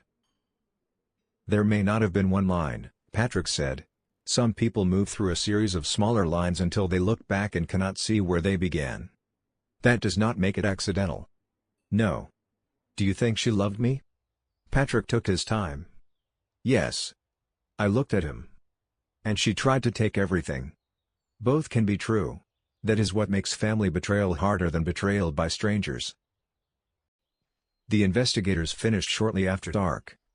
Before leaving, Reyes handed me an emergency protective order barring Michael and Rebecca from entering or contacting me directly. Any communication would go through attorneys. "Frank Delgado has agreed to keep an eye on the property," he said. "We will also increase patrols for several days. Michael is in custody. For now, we prepare for every possibility." When the final police car pulled away, the silence inside the house felt different from the silence after Margaret died. That earlier silence had been empty. This one felt contaminated. I walked from room to room identifying the locations where cameras had been hidden. The smoke detector above my bed had been removed, leaving a pale circle on the ceiling. The living room clock was gone. The vent in my study remained open where the device had been extracted. Every empty space represented a stolen part of my privacy. I slept in the downstairs guest room with the door locked and a chair beneath the handle. At 2:54 a.m., I woke without knowing why. For several seconds, I expected Michael's voice to come from the kitchen. Then I remembered he was gone. 3 days later, Agent Simmons called. "There is something else you should know about Michael." I sat at the kitchen table. "What did you find?" "A one-way airline ticket to Mexico City purchased 6 months ago under another name. We also located an account at a Burbank credit union containing $47,000. The money arrived in small transfers over approximately 18 months. Rebecca knew? Her name appears nowhere on the account. The ticket was for one passenger. He planned to leave her. She was not part of his exit strategy," Simmons said. "She was one of the people he intended to leave behind." I closed my eyes. In Patrick's conference room, Rebecca had looked genuinely shocked when she saw the recent gambling bet. She believed she and Michael were partners. She believed they would take my house, settle the debts, and begin again together. While she helped him betray her father, he had been preparing a separate betrayal for her. The discovery did not make her innocent. It made the design complete. Michael had viewed both of us as assets to be used and discarded. Rebecca's attorney contacted Patrick the following week. She wanted to cooperate. "Do you want to hear her statement?" Patrick asked. "Not yet. You may need to eventually." "I know." For the first month, I focused on practical things. Locks changed. Security systems replaced. Bank accounts reviewed. Credit reports frozen. Every power of attorney document revoked or confirmed as invalid. My will and trust were updated with protections no family member could alter without independent review. Priests, therapists, neighbors, former colleagues, and people I had not heard from in years called after word spread. Some offered sympathy. Some offered advice. A few confessed that something similar had happened in their own families. One retired claims adjuster told me his nephew had pressured him to sign over a rental property. A woman from Margaret's book club admitted that her son controlled her banking passwords and became angry whenever she requested statements. I began to understand how common the crime was and how effectively shame kept victims quiet. No one wants to say, "My child wants my house more than they want me." Frank visited every morning for coffee. He never asked for details I did not volunteer. One day, he placed the folded list of Michael's late-night visits on the table. "You should keep this with the case records." I pushed it back. "You keep it." "Why?" "Because it reminds me someone was watching for me before I knew I needed it." Frank folded the page again and placed it in his shirt pocket. The prosecution moved faster than Patrick expected because so much evidence existed before the arrests. The hidden devices had been documented in place. The off-site archive contained months of video. The staged intruder planning was recorded in Michael's own voice. The police microphones captured later conversations about bribing Dr. Warren and selling the house. Warren's report directly contradicted Dr. Holt's legitimate assessment, and financial records connected Michael to both the doctor and the proposed buyer. There was little room to argue that events had been misunderstood. Defense attorneys instead argued about intention. Michael claimed the cameras were installed for my safety. He said the edited archive was created because Rebecca worried about my grief. He characterized the pharmacy receipt as proof that he had not entered the house, even after the restored footage and watch placed him at the door. Rebecca initially claimed Michael manipulated her. Then prosecutors showed her videos of herself moving objects, hiding medication, coaching neighbor conversations, and reviewing the conservatorship folder. Eventually, she entered a cooperation agreement. I read her statement in Patrick's office. She described the first conversation about my house. It happened before they moved in. Michael had received notice that their apartment loan was in default. He suggested asking me for $600,000. Rebecca said I would never agree to that amount. Michael responded that I did not need to agree if a court determined I lacked capacity. Rebecca claimed she refused at first. Over the following weeks, he showed her articles about conservatorships. He described the process as temporary and insisted they would protect the property until the market recovered. He said the money would be borrowed, not stolen. Then he purchased the cameras. Rebecca helped install the first device while I attended a dental appointment. After that, every step made the next one easier. She began moving harmless objects. Then documents. Then medication. She told herself she was creating concern, not evidence. She told herself the court would still protect me. She told herself the house would remain in the family. Each sentence in her statement attempted to place a softer name on what she had done. At the end, she wrote, "I knew my father trusted me because my mother had died. I used that trust anyway." I read the line several times. It was the first honest sentence in the document. Dr. Warren's position collapsed quickly. His report relied on a shortened assessment, ignored correct answers, exaggerated minor errors, and failed to mention that Rebecca had provided most of the background information. His financial communications with Michael established the promised payment. The medical board suspended his license before the criminal trial ended. Dr. Holt testified on the third day of trial. She carried her original evaluation and compared it with Warren's report item by item. Her voice remained calm as she explained how he guided responses, omitted protective evidence, and converted ordinary hesitation into a diagnosis unsupported by accepted standards. At one point, Michael's attorney asked whether grief could affect memory. "Certainly," she answered. "So Mr. Walker might have experienced confusion?" "Anyone might experience a moment of confusion." Then Dr. Warren's conclusion was possible. Dr. Holt looked directly at the attorney. Possible is not the same as clinically supported. A physician does not begin with a purchased conclusion and then select observations that decorate it. The courtroom became silent. I testified on the second day. The prosecutor asked me to describe the first missing object, the conversation on the porch, the administrator account, the staged intrusion, and the hidden devices. When the recovered video played, I watched Michael use my key again. From the defense table, he did not look at me. His attorney suggested grief had made me suspicious. "That possibility occurred to me," I said. "You doubted your own memory?" "Yes." "Then your interpretation might have been wrong."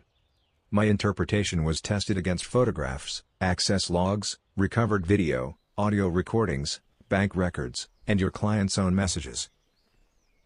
The attorney changed direction. He asked whether I resented Michael because of his financial failure. I did not know about his losses until investigators found them. He asked whether Rebecca had cared for me after Margaret died. "Yes." "Cooked for you?" "Yes." "Drove you to appointments?" "Yes." "Expressed concern for your safety?" She also manufactured the danger she claimed to fear. The prosecutor objected to the argumentative questioning. The judge sustained it. But the answer had already entered the room. Michael was convicted on the major state charges. A related federal case addressed the electronic transfers and wire communications. He received 7 years on the California convictions and an additional 18 months on the federal count, to be served consecutively. His attorney asked for leniency because no physical violence occurred. The judge rejected that argument. A scheme designed to strip a grieving person of autonomy, property, and dignity does not become harmless because the perpetrators avoided striking him, she said. Rebecca's cooperation reduced her sentence. She would still serve time, but substantially less than Michael. At sentencing, she requested permission to speak. She stood facing the judge but looked toward me. "I kept believing I could stop later," she said. "After we moved in. After the first camera. After the doctor. After the papers. Every time I knew it had gone too far, I used that as a reason to keep going because admitting the truth would mean facing what I had already done." She wiped her face. "My father loved me when I was not useful to him. I loved him, but not enough to protect him from me." I did not know whether the statement was for me, the judge, or herself. Perhaps it was for all three. After the hearing, Patrick and I stood in the courthouse corridor. "Do you feel better?" he asked. "No. Most people expect justice to feel like relief. Did it ever?" "Sometimes. Usually it feels like an accurate ending to something that should never have happened." That description was closer. The legal case ended. The consequences began. I tried to remain on Oaknell Drive. For several months, I convinced myself leaving would give Rebecca and Michael a victory they had not earned. The house belonged to Margaret and me. We had painted the rooms, planted the garden, celebrated anniversaries, argued, forgiven each other, and watched our daughter grow beneath that roof. Why should their crime decide where I lived? That was the argument I repeated. But a home is not ownership records and walls alone. It is the meaning carried by ordinary spaces. The kitchen table no longer reminded me only of Sunday meals. It reminded me of microphones beneath shelves and whispered plans after midnight. The hallway no longer held only family photographs. It held the memory of Rebecca's staged scream. The study was no longer simply the room where I paid bills and stored Margaret's notebook. It was the place a hidden camera watched my papers and my grief. I replaced the clock, smoke detector, vent cover, and shelving. I repainted the bedroom. I moved the furniture. The house still felt observed. One night in August, I woke at 3 and walked through every room checking locks that I knew were secure. When I reached the kitchen, I found myself standing in darkness listening for a metallic scrape that would never come. The following morning, I called a realtor. I did not sell because I was frightened of Michael. I sold because some violations change a place in ways paint cannot repair. Frank watched the sign go into the front yard. "You sure?" he asked. "No. That was not my question." I looked toward the house. "Yes, I am sure." The property sold in September for slightly above the asking price. The market was strong, and unlike Michael, I had no need to sacrifice value for speed. Packing took 3 weeks. Most possessions were easy to sort. Furniture could be sold, donated, or moved. Books went into labeled boxes. Tools went to a technical school. Clothing went to a local shelter. Margaret's belongings were harder. I finally opened her closet on a Tuesday afternoon. The faint scent of her perfume remained. For several minutes, I stood among dresses, jackets, and shoes, unable to touch anything. Then I saw the empty hanger where the dark blue dress had been. Rebecca had taken it. The realization caused less anger than I expected. The dress had become evidence in my mind, but before that it had been fabric Margaret wore while laughing at our anniversary dinner. I removed the photograph from the hallway wall, placed it on the bed, and began folding the clothes. I donated most of them to a women's employment program. I kept the blue scarf Margaret wore on winter mornings, her wedding ring, several letters, the anniversary photograph, and the recipe notebook. The notebook went into a cedar box lined with soft cloth. I placed it 1 finger's width from the right edge. Some habits deserve to survive even after the drawer is gone. I moved to Santa Barbara in October. The new house was smaller, 3 rooms, 1 floor, a narrow western deck overlooking the Pacific. It had no history with me, which was exactly what I needed. On the first morning, I carried coffee outside before sunrise. The ocean moved below in slow, uninterrupted lines. It had been moving long before my life became complicated and would continue long after my name disappeared from every document I had once fought to protect. For the first time in months, I breathed without listening for another person inside the house. Frank visited 2 weeks later. He inspected the doors, windows, deck rail, smoke detectors, and internet router without being asked. "You know I had professionals check all of this," I said. "Professionals miss things. So do retired police officers. Not when coffee is available." We sat on the deck while the sun lowered into the water. "You miss Pasadena?" he asked. "I miss what Pasadena meant before. That is different." "Yes." He nodded toward the cedar box visible through the open door. "You brought the important thing." "I brought several important things."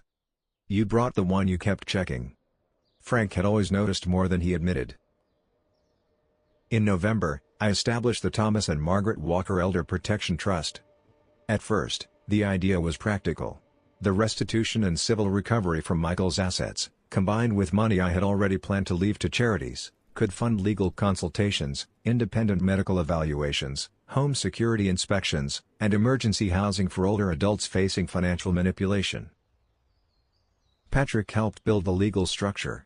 Laura created a network of investigators and digital security specialists. Dr. Holt agreed to review questionable cognitive assessments. Frank volunteered despite insisting he was retired. "You are 74, I told him. "You should find a hobby." "This is my hobby." "Watching suspicious relatives? Better than golf."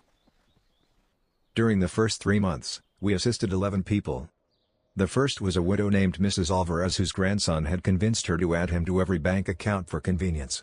When she asked for statements, he told her the online system was too complicated.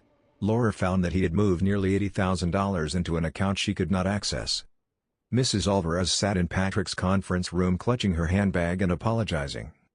"I should have known," she repeated. I recognized the sentence. "No," I told her. "He should have been trustworthy." She looked at me as though the possibility had never occurred to her. We helped freeze the account, recover most of the money, and replace the grandson's authority with an independent fiduciary. The second case involved a retired mechanic whose daughter had begun telling relatives he was confused. She pressured him to sell his workshop and move into assisted living. Dr. Holt's evaluation showed no impairment. Laura discovered the daughter had already promised the property to a developer. The third involved cameras. An 80-year-old man named Leonard found a small device in a digital picture frame his nephew gave him.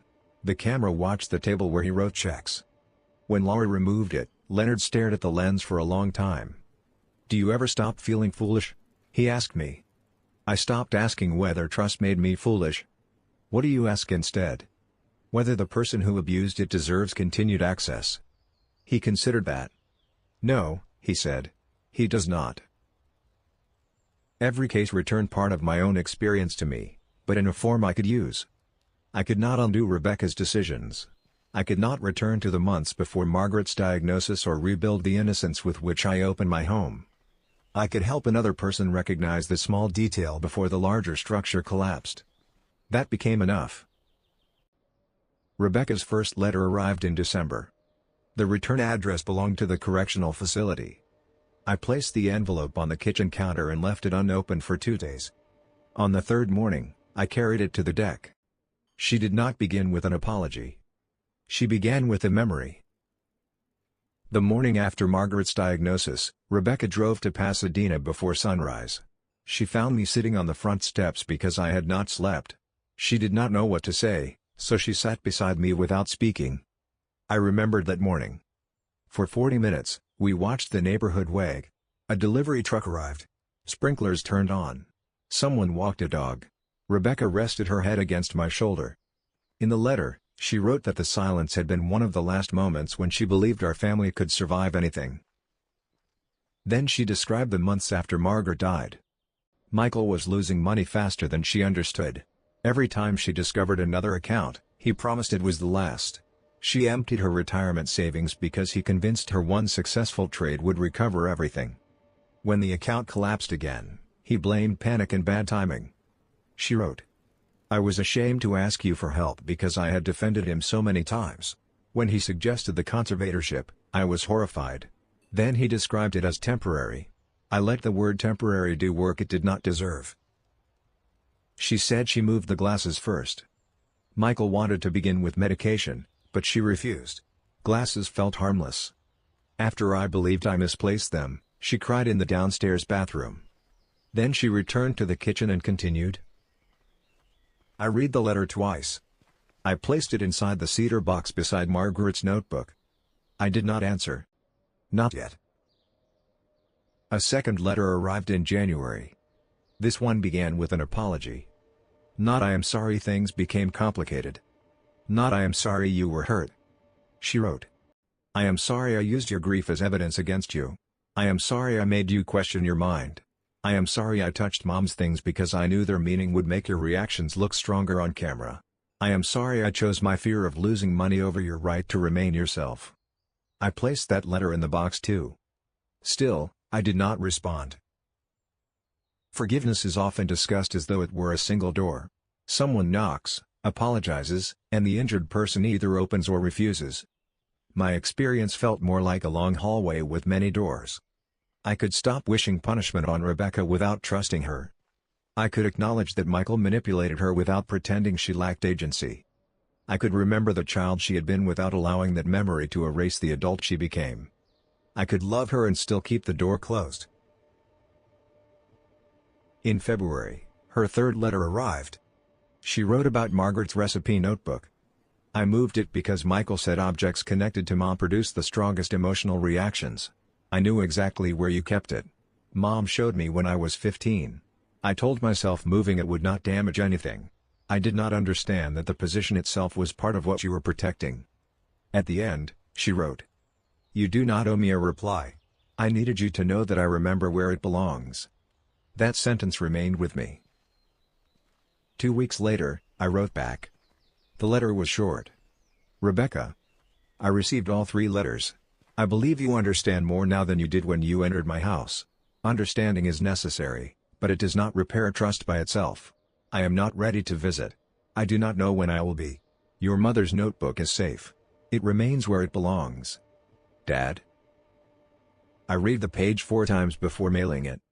The act did not feel like reconciliation. It felt like placing one stone at the beginning of a bridge I might never finish. Spring arrived early in Santa Barbara.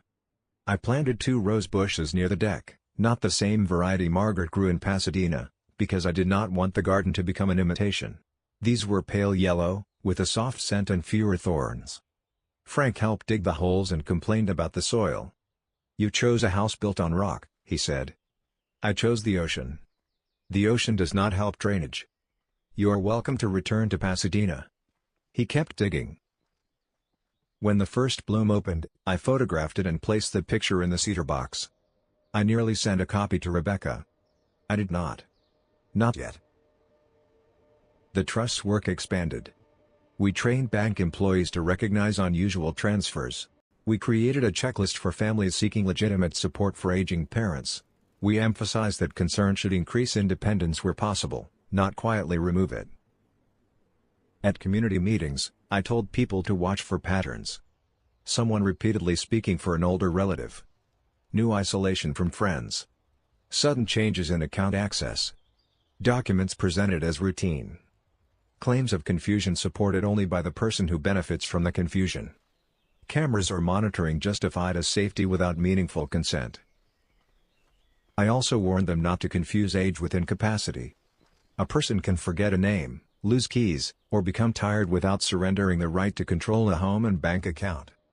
Capacity is specific, evidence-based, and too important to be determined by whoever expects an inheritance. After one presentation, a man approached me in the parking lot.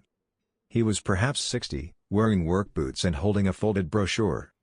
My mother keeps saying my sister is moving things in her house, he said. I thought Mom was becoming paranoid. Has anyone documented the positions of the objects? No. Start there. Quietly. Do not accuse anyone. Photograph what matters. Arrange an independent medical evaluation. He looked frightened. What if my sister really is doing it? Then your mother needs an ally more than your sister needs protection from embarrassment. He called the trust 3 weeks later. His sister had been moving documents and telling neighbors their mother was confused. She planned to refinance the house using authority contained in papers their mother did not understand. They stopped the loan before closing. One small detail. A bank statement photographed before it disappeared. Sometimes that is all the truth requires to survive. A year after the arrests, Patrick asked whether I wanted to visit Rebecca. We were sitting in his office after a trust meeting. He had removed his glasses and was cleaning them with the corner of his handkerchief, a habit that usually meant the question had been considered for some time. "Has she asked?" I said. "Several times. Her attorney stopped forwarding every request because you had already made your position clear." "And what do you think?" "I think you should visit only if the meeting serves you. Not because she is your daughter. Not because she apologized. Not because other people believe forgiveness should follow a schedule." I looked at the photograph behind his desk. "What would serving me look like?" "Perhaps you need to see whether the woman writing those letters exists outside the page. Perhaps you do not." I went home without deciding. That evening, the sunset turned the ocean copper. I sat on the deck beside the yellow roses and reread Rebecca's letters in order. The first was defensive beneath its honesty. The second accepted responsibility. The third understood the notebook. Her fourth letter, received several weeks earlier, contained no request for forgiveness. She wrote about a financial literacy class offered inside the facility. She had begun assisting other women with basic budgeting and debt records. "I used to think numbers were things Michael understood and I did not," she wrote. "Now I see that ignorance was another place I chose to hide." At the end, she asked about Frank, Patrick, and the ocean. She did not ask when she could come home. There was no home for her to return to. I contacted the facility the next morning. The visit took place 3 weeks later. The room contained plastic chairs, vending machines, institutional tables, and a clock protected behind clear plastic. Families spoke in low voices beneath fluorescent lights. Rebecca entered wearing a plain uniform with her hair pulled back. She looked older than she had in Patrick's conference room. Not dramatically. The change was in her posture. She no longer entered a room assuming she knew how she would be received. She stopped several feet away. "Hi, Dad." "Hello, Rebecca." For a moment, neither of us moved. Then she sat across from me. "Thank you for coming. I was not sure I would." "I know." She folded her hands on the table. "Are the roses growing? The yellow ones?" She nodded. "Frank complains about the soil, but they are alive." A small smile appeared. "He complained about our soil when I was a child. He has been consistent." The smile disappeared. "How is the trust?" "Busy. I read about it in the newspaper." "You receive newspapers?" "Old ones. But yes." We spoke for several minutes about safe subjects. Then I placed both hands on the table. "Why did you wear your mother's dress?" Rebecca's face changed. She looked down. "I wondered if you knew." I recognized it. "I found it in the closet when I was looking for documents." "That does not explain why you wore it." She drew a breath. "Michael said you were more cooperative when I reminded you of Mom. I hated him for saying it." "But you wore the dress." "Yes." "Twice." "Yes." Her eyes filled, but she did not look away. "I told myself it would comfort you. That was a lie. I wanted you to see her when you looked at me. I wanted your love for her to make you trust me." The answer hurt even after all that time. "Your mother would have been devastated." "I know." "No, Rebecca. You can imagine it. You cannot know it." She accepted the correction. "You are right." I studied her face. "Do you blame Michael?" "Yes." The speed of the answer surprised me. Then she continued. "I blame him for what he did. I blame him for the cameras, the gambling, the doctor, and the plan to leave me. But I no longer use him to explain my decisions. I moved the glasses. I lied to Carol. I wore Mom's dress. I helped him make you afraid of yourself." She wiped one cheek. "I cannot place those things in his hands." That was the first moment I believed her change might survive outside prison. "Do you expect us to return to what we were?" "No." "What do you expect?" "I hope I can become someone you do not need to fear." "That is not the same as becoming someone I trust." "I know. The clock moved behind the plastic cover. I thought about the courthouse photographs in Arthur's case and the antique clock that exposed the lie. Time had revealed one scheme and measured the consequences of another. "I have not forgiven everything," I said. Rebecca nodded. "I do not ask you to. I may never give you access to my finances, home, or legal affairs again. You should not. I will not hide what happened to protect your reputation. You should not. And I am not promising another visit. I understand." The guard announced that visiting time would end in 10 minutes. Rebecca looked at my hands. "Did you bring the notebook to Santa Barbara?" "Yes." "Is it still on the right?" "One finger's width from the edge of the box." She closed her eyes briefly. "Good." When the guard called time, Rebecca stood. She did not reach for me. I respected that. "Goodbye, Dad." "Goodbye, Rebecca." As she turned away, I said her name. She stopped. The trust helped a woman keep her house last month.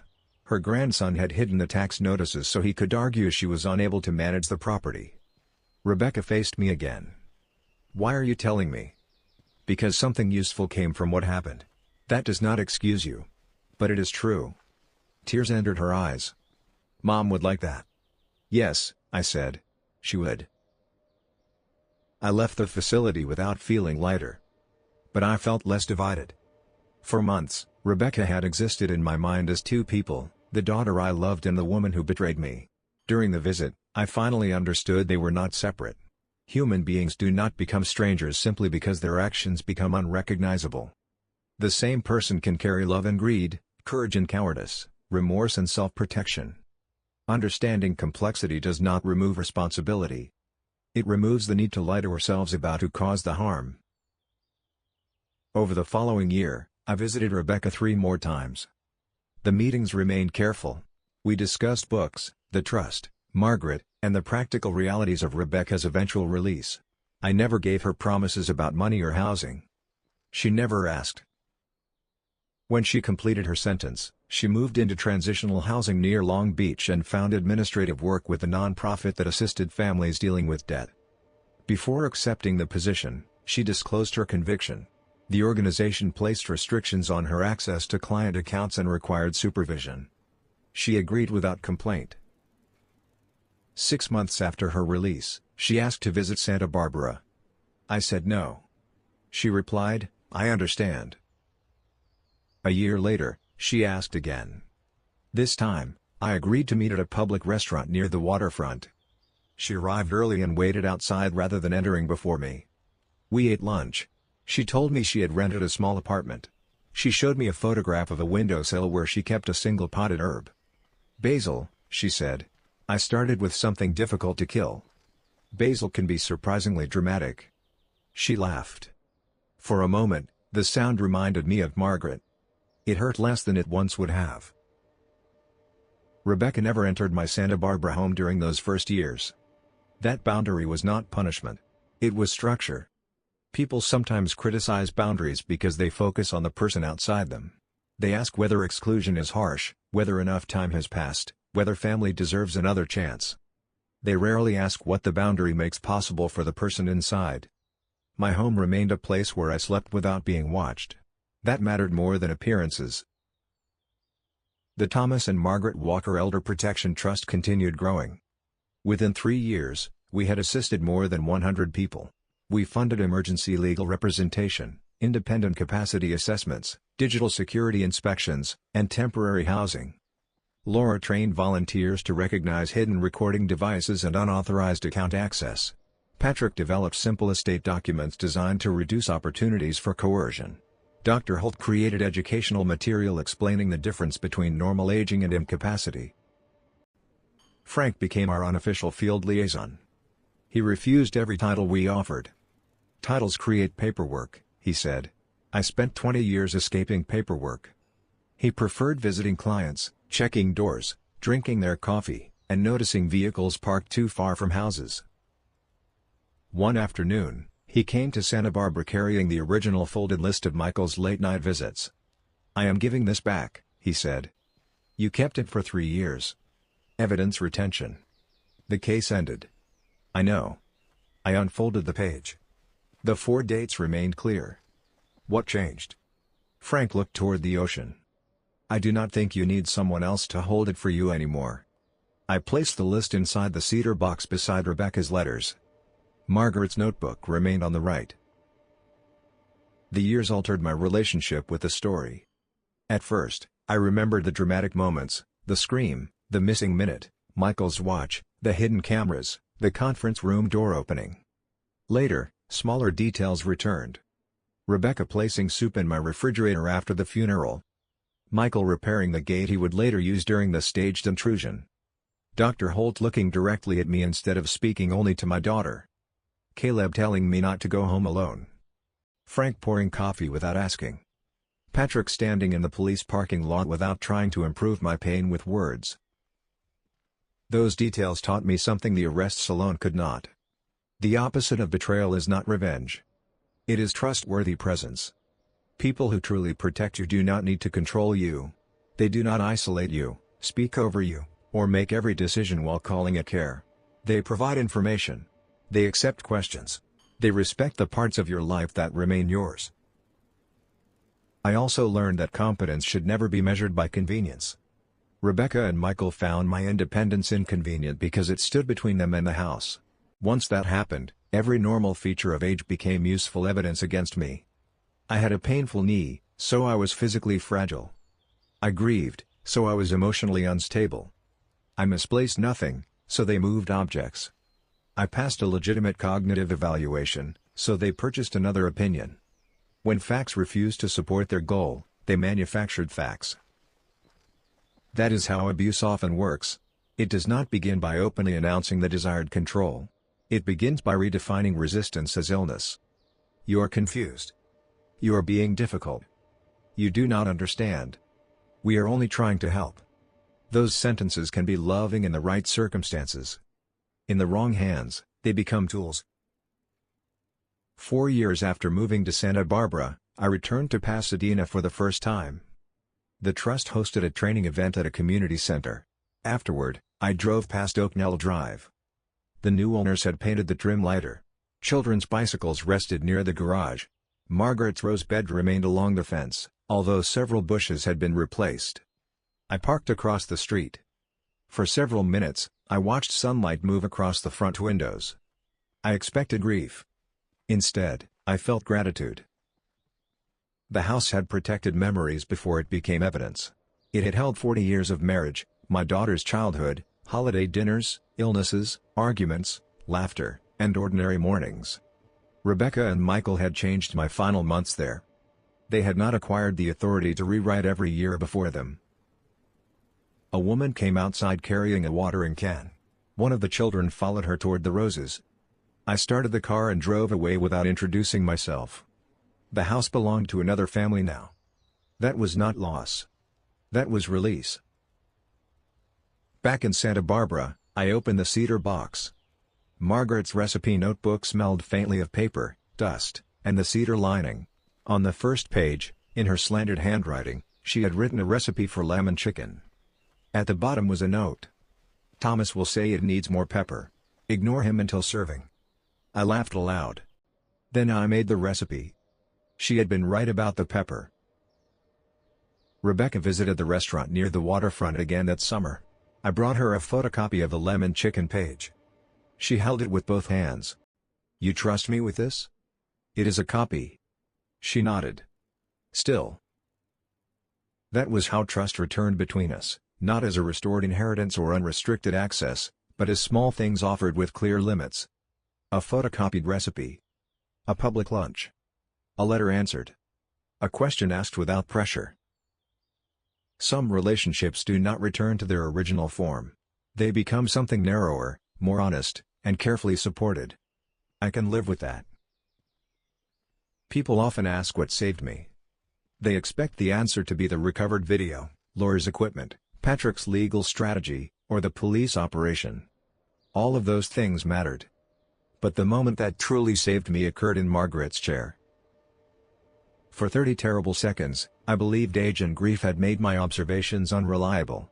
I nearly surrendered to the version of myself Rebecca and Michael were constructing. Then I checked the photograph. I trusted the evidence. I remembered who I was. The intruder had a key because I had welcomed him. The woman who screamed was the child I loved most. The betrayal came from inside my family, but so did the strength that allowed me to survive it. Margaret's voice, Rebecca's childhood memories, and the standards I had spent a career applying to strangers all remained part of me. When I left Oaknell Drive, the recipe notebook was the only object I carried personally rather than placing in the moving truck. Everything else could be replaced, donated, or sold. That notebook represented continuity, not because it remained untouched, but because even after someone moved it, I knew where it belonged. That is what dignity became for me. Knowing where your life belongs and refusing to let another person relocate it for their convenience. Family betrayal rarely begins with one dramatic decision. It begins with a small compromise. A debt hidden. A lie described as temporary.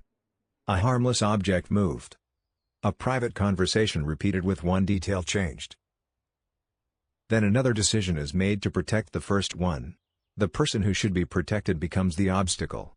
Love becomes leverage. Concern becomes evidence. Eventually, those involved stand over a life they did not build and persuade themselves that taking it is necessary. If I could tell you one thing, it would be this. Do not wait until someone is standing over your accounts, your property, or your medical decisions before asking whether their help respects your independence. Real care does not require you to become smaller. The people who love you may disagree with you. They may worry. They may encourage testing, support, or change. But they will not need to manufacture your weakness to justify their control. Listen to the quiet internal voice that says something is wrong. Do not treat instinct as proof, but do not dismiss it either. Document what you observe. Ask independent people for help. Keep copies of important records.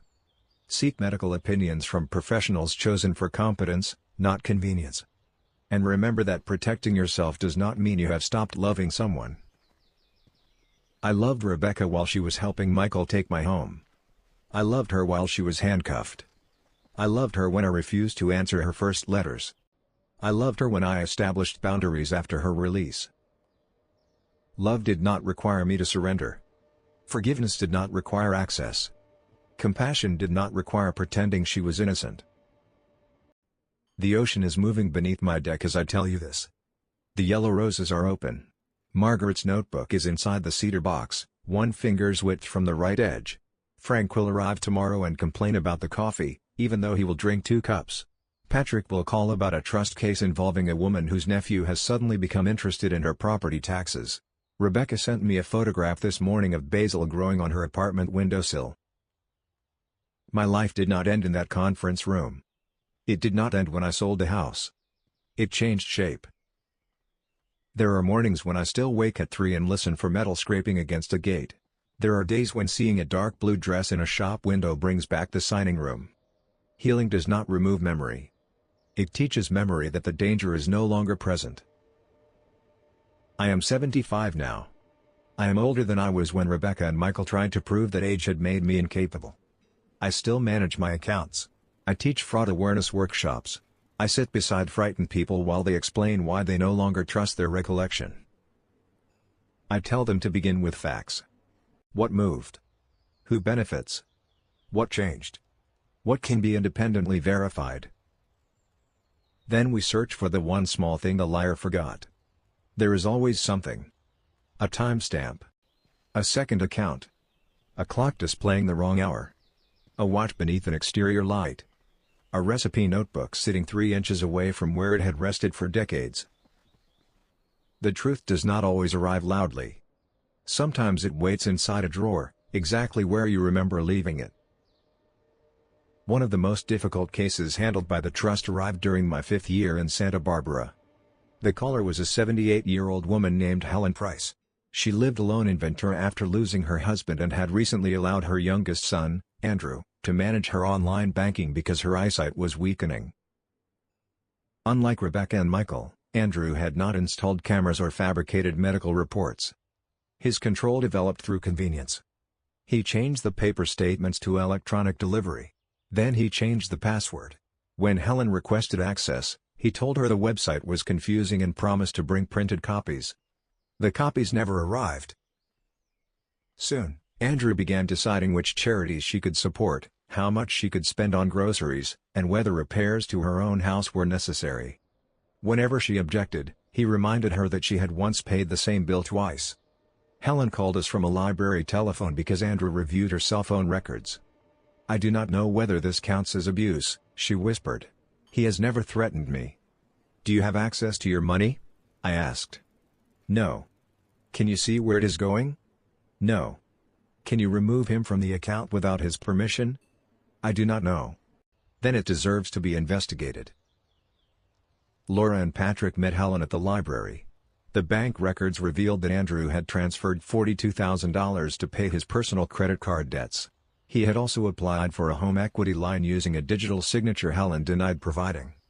When confronted, he said he intended to repay everything. Temporary, again. The word appeared in almost every case. Temporary access. Temporary borrowing. Temporary control. Temporary removal of another person's rights. People use the promise of a future correction to excuse a present violation. Helen struggled to proceed against her son. "He brings my groceries," she said. "He calls every night. He is not a monster." I understood. "Neither was my daughter," I told her. "A person does not need to be entirely monstrous to cause serious harm. What if I destroy the family?" "You did not create the choice between silence and accountability. He created it when he took your money." Helen authorized the bank to freeze the disputed transfers. The fraudulent credit line was stopped before the funds were released. Andrew entered a repayment agreement and lost every form of financial authority over her. Months later, Helen sent me a handwritten card. She had hired a part-time assistant through an independent agency. Andrew still called, but their relationship no longer depended on his access to her accounts. At the bottom of the card, she wrote, "I thought setting a boundary meant I was ending the relationship. It turned out the boundary was the only reason a relationship could continue." I placed her card inside a second cedar box used for letters from trust clients. The first box belonged to Margaret and Rebecca. Some things should remain separate, even when they teach the same lesson. By then, Rebecca and I spoke by telephone every few weeks. The conversations were not long. She never asked about my estate. I never offered details about the trust's finances. We discussed her work, the weather, books, and occasionally Margaret. One evening, she asked whether I remember the thunderstorm when she was 7 and refused to sleep alone. "You climbed into our bed carrying a flashlight, 3 stuffed animals, and a cereal bowl. I was preparing for a long emergency. You kicked me for 6 hours." She laughed. Then her voice became quiet. "I used to believe nothing bad could happen while you were there. I remember. I am sorry I became the thing you needed protection from." I closed my eyes. "So Madge." We did not attempt to improve the sentence. Some truths do not need decoration. When Patrick retired, the trust held a dinner in his honor. He objected to the entire event and then corrected every detail in the program. Frank gave a speech lasting 40 seconds. "Patrick knows the law, distrusts shortcuts, and makes terrible coffee. That is all." The room applauded. Patrick leaned toward me. "He spoke too long. You deserved it."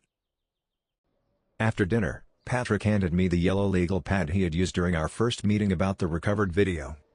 The top page contained his original notes. 12 seconds. Watch.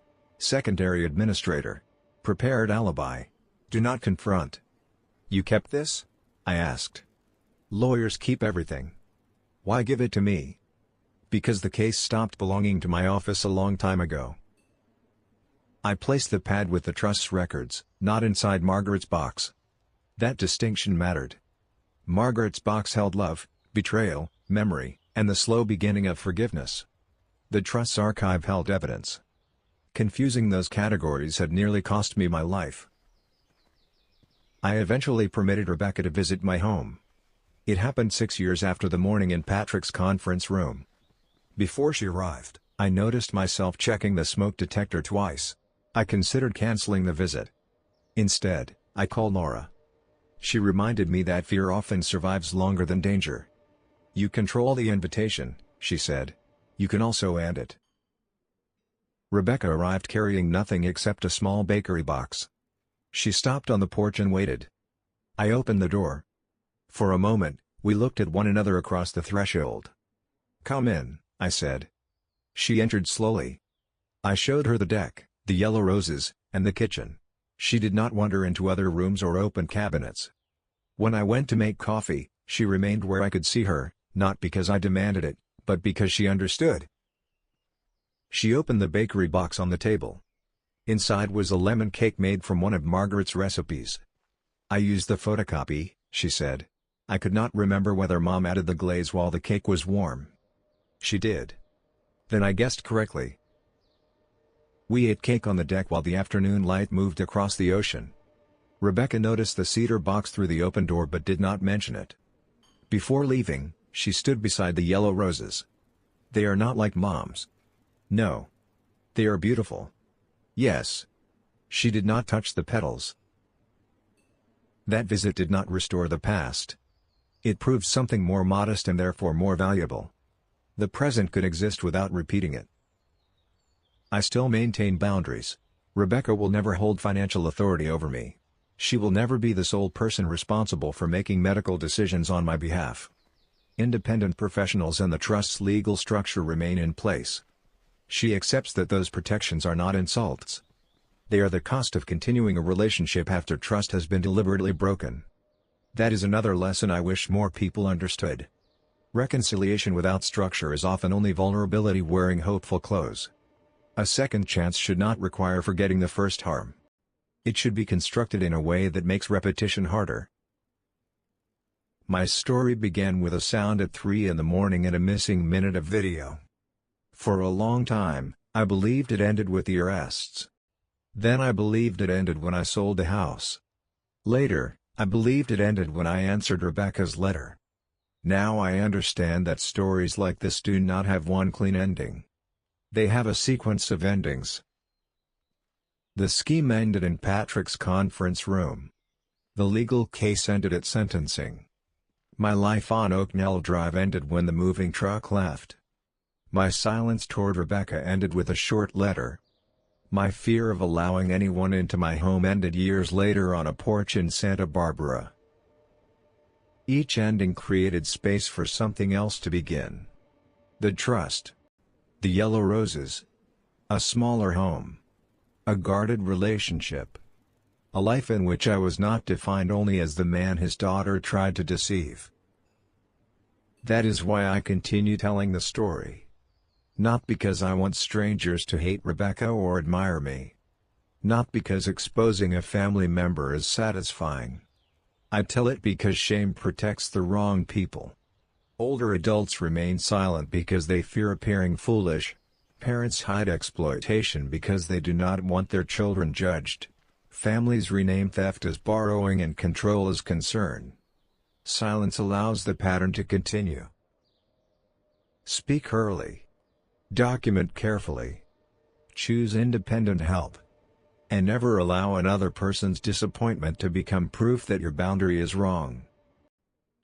The people who benefit from your silence will always describe your voice as cruelty. Use it anyway.